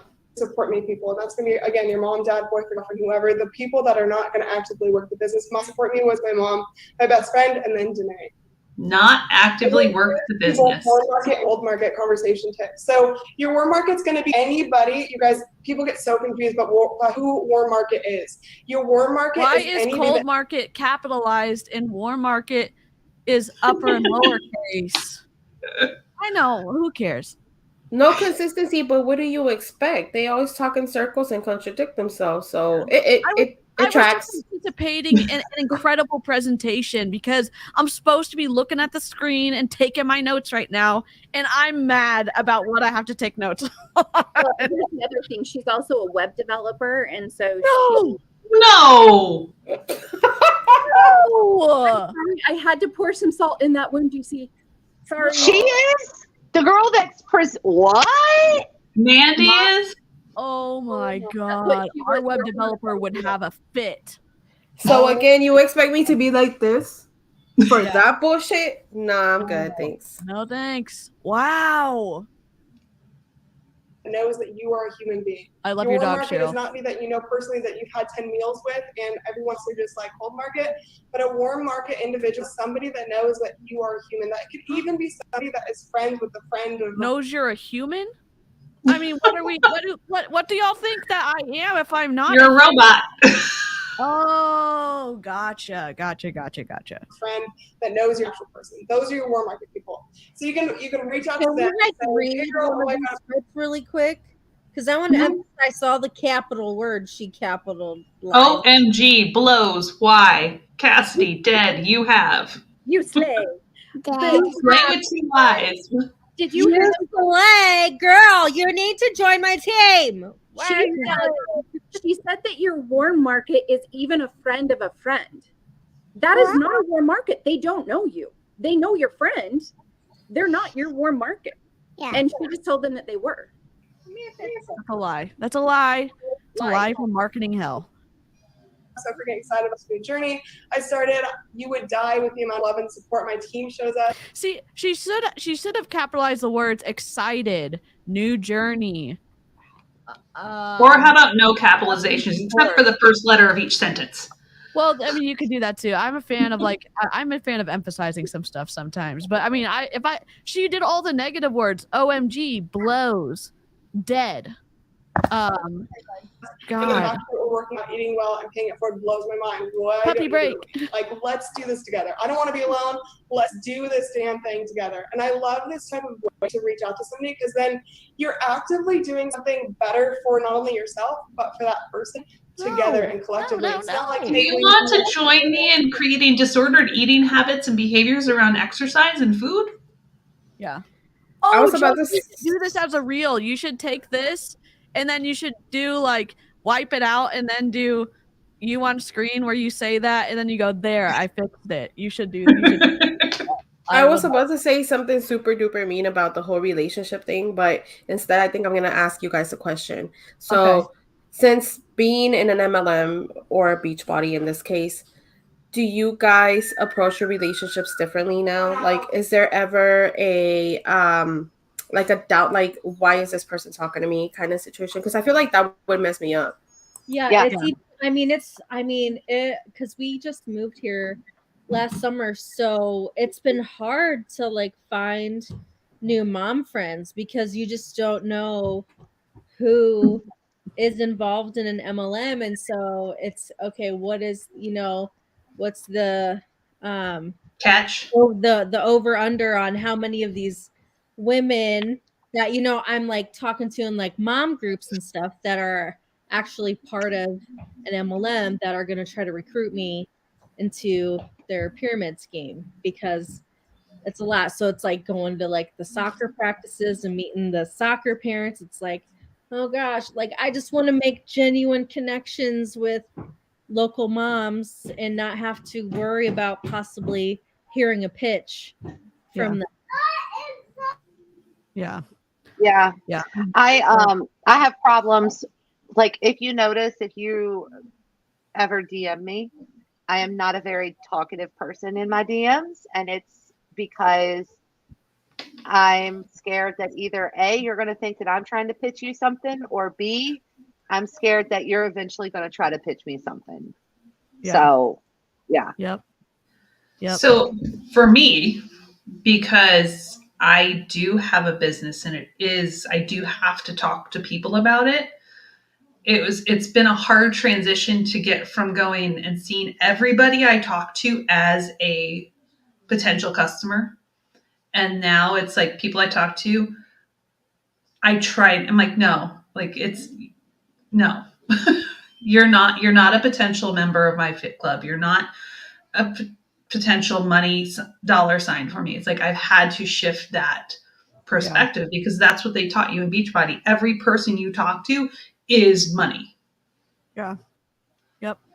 And that's just not true, because I'm not for everybody and everybody's not for me. If you go read my value statement, if you don't agree with it, it's at the top pinned to my Instagram page. Peace out. Don't work with me. I don't want you here. When I left Mary Kay and Young Living, I wasn't a big recruiter in Young Living, but I was actively selling and recruiting in Mary Kay, and there was like so much of a weight lifted off my shoulders when I left Mary Kay, because I could like sleep at night and I could not have to worry that I wasn't making the most of every single interaction that I had and all this stuff. And so it wasn't Beachbody, but it's nice not having to feel bad about not looking at people like, oh, they're a potential recruit, they're a potential someone who could buy something from me. So, but it also though gets into your head so much that like when Gut Protocol came out, I was like, maybe that would work. Like you still have some of these thoughts in your head that you're like, oh, I know it's bad, but I'm still a little bit jealous. And maybe I should do whatever, because you know that like you still have some work to do. And that again is where like the therapy part comes in versus doing another diet. But there is still like, it still does impact all of those things. Yeah. You know, for the longest time, I wouldn't call anything I did a challenge group. Yeah. I couldn't do, it's my group. It's not an accountability group. It's somebody like, oh, it's another, it's not an accountability group, period. Yeah. That's what they do. You don't have to post sweaty selfies every single day to prove that you did your workout. You don't have to post pictures of your meals. You know, there's no it's not an accountability group. It is a community. Yeah. For support. I just wanted to ask, because I think that if I like dove into something like that for like forever, and then you know how they encourage you like, oh, if they're just haters, then just don't talk to them, block them, blah, blah, blah. And then I cannot imagine like leaving that and not having anyone. And then once you start trying to rebuild relationships or build new relationships, for you to not be iffy about it. So I just wanted to hear your guys' stories, because I mean, I've heard some of your stories before, but I've never like had a conversation with you about it. Yeah. So Harper said, pointing out and making fun of spelling and grammar errors is a form of ableism. Not everyone has had the same schooling or went to college or had some support with their learning disability. I'm open to having that conversation, Harper. The specific sliver of point of contention I have with this group in Beachbody is controlling a large group of people and their time and telling us they put a lot of effort into it, that they're making money off of their downlines, and then they're also telling their downlines how to live, basically, and then to put out this presentation for them. And again, I could be way off base on this, and I'm open to pivoting in the future. I need time to think about it. Again, I don't want to critique someone who has a learning disability or who where that would impact their spelling or their grammar. I definitely still am strongly saying I am disappointed that the group who is so controlling, the leaders who are so controlling, put out this presentation. And again, if you're so supported in this community or whatever, how come you didn't have anyone help you out with said presentation? If someone was helping you and supporting you, then they would have caught those errors. She's also a web developer. She's a web developer, but this is also, they're saying this is the perfect message to send out to your market. And so doing like a copyright, right? Like they're creating a script. They want them to copy and paste it is what they're. Yeah, so they want you to copy and paste it. So that would be something that if you're going to have that, you need to have several people look at it. And so I definitely understand what you're saying as well. And my own messages that I would send out weren't fantastic, and they probably had spelling errors or whatever, but I wouldn't ask anyone to copy them and send them out. Yeah, and again, I know there's people with all different learning experiences, growing learning disabilities here. I'm not saying it right, I'm sure. I don't want to, in us critiquing this Beachbody coach, to make you feel not you, Harper, but anyone who does have those, to feel bad about or feel extra sensitive if they do struggle with flipping letters or flipping numbers or reading comprehension. I have reading comprehension issues. Yeah. So listen, as someone whose first language was not English, I have been through my fair share of mistakes like this. So I get that, and I would never want anyone to feel less than or like attacked for not being able to make a proper presentation. But again, in this case, supposedly it's a whole team, right? Yeah. So she should have had some assistance with the presentation. So I don't want anyone to think that we're making fun of people whose first language is in English or have a learning disability or whatever, because that's not the case. We're just pointing out the fact that if it was such a community, she would have had help with that, even if she did have some sort of disability. Yeah, and again, I'm willing to. I really do try to consider things. I've learned a lot from the community, being plugged in and learning from people in the Discord and having great conversations. So I'm not saying this is my final positioning on it, but I still want to think about it some more. But I still want to be clear, like, where I'm critiquing her because there's specific things I'm critiquing her because she's a leader and she's controlling a bunch of people. And we were told at the beginning of the call that they spent a lot of time on this presentation, and it's worth not paying attention to your kids or doing don't multitask, fully focus in. And I definitely disappointed with I'm definitely disappointed with this. So yeah. Okay. Let's see. Hey, will you sign up under me? Or hey, I need you to sign up under me because it gets me something. How about we go into this community, the support group, and this type of opportunity together so we can build ourselves? And that's another just way to kind of approach this. And another one is, hey girl, so I started a new journey where I do workout programs, eat healthy and support along the way. And I was writing down a list of people that I think would do this, and you were the first name that popped in my head. Do you think you would join me on this journey? This is one of the Angie's like original messages I ever saw. And I was like, wait, this is gold. Like, this is actually true. One. And two, like, this is so easy to talk to the people that are, it's almost, I get this like black, like where you're so timid to approach these people, but you really want to work with them and you want to work by your side. So that's another way. And then if you have a program that you just absolutely are loving, say the ABM session or Live For, whatever, maybe you can even target it that way. Or like the last point, it says Cassidy girl, I just did day 3 of a booty workout and I'm dead. It's the best way possible. You have to try it. Do you want to do it with me? I can get you a discounted package so we can be Bahamas for the summer together. Like, so fun. Talk to these people like your best friends, and you guys can just actively do this thing together. And that's just kind of your remark, right? You guys don't have to go about anybody like this, but these are just kind of I just want to take a pause real quick and just, I know I don't mean to reiterate things like to death. I love differing opinions, especially here on my channel. We have a lot, and I want the live chat to feel welcome to, like what Harper did, say, hey, here's a perspective you may not have thought about, and this is an experience that I personally have or that I know someone has had. So I want to continue to encourage and cultivate that here because, one, I don't want to create an echo chamber here. I just got out of one. I hated it there. I'm open to different points of view. I'm open to different beliefs. I really love the conversations we've gotten to have. So I just want to say, yes, please continue to do that.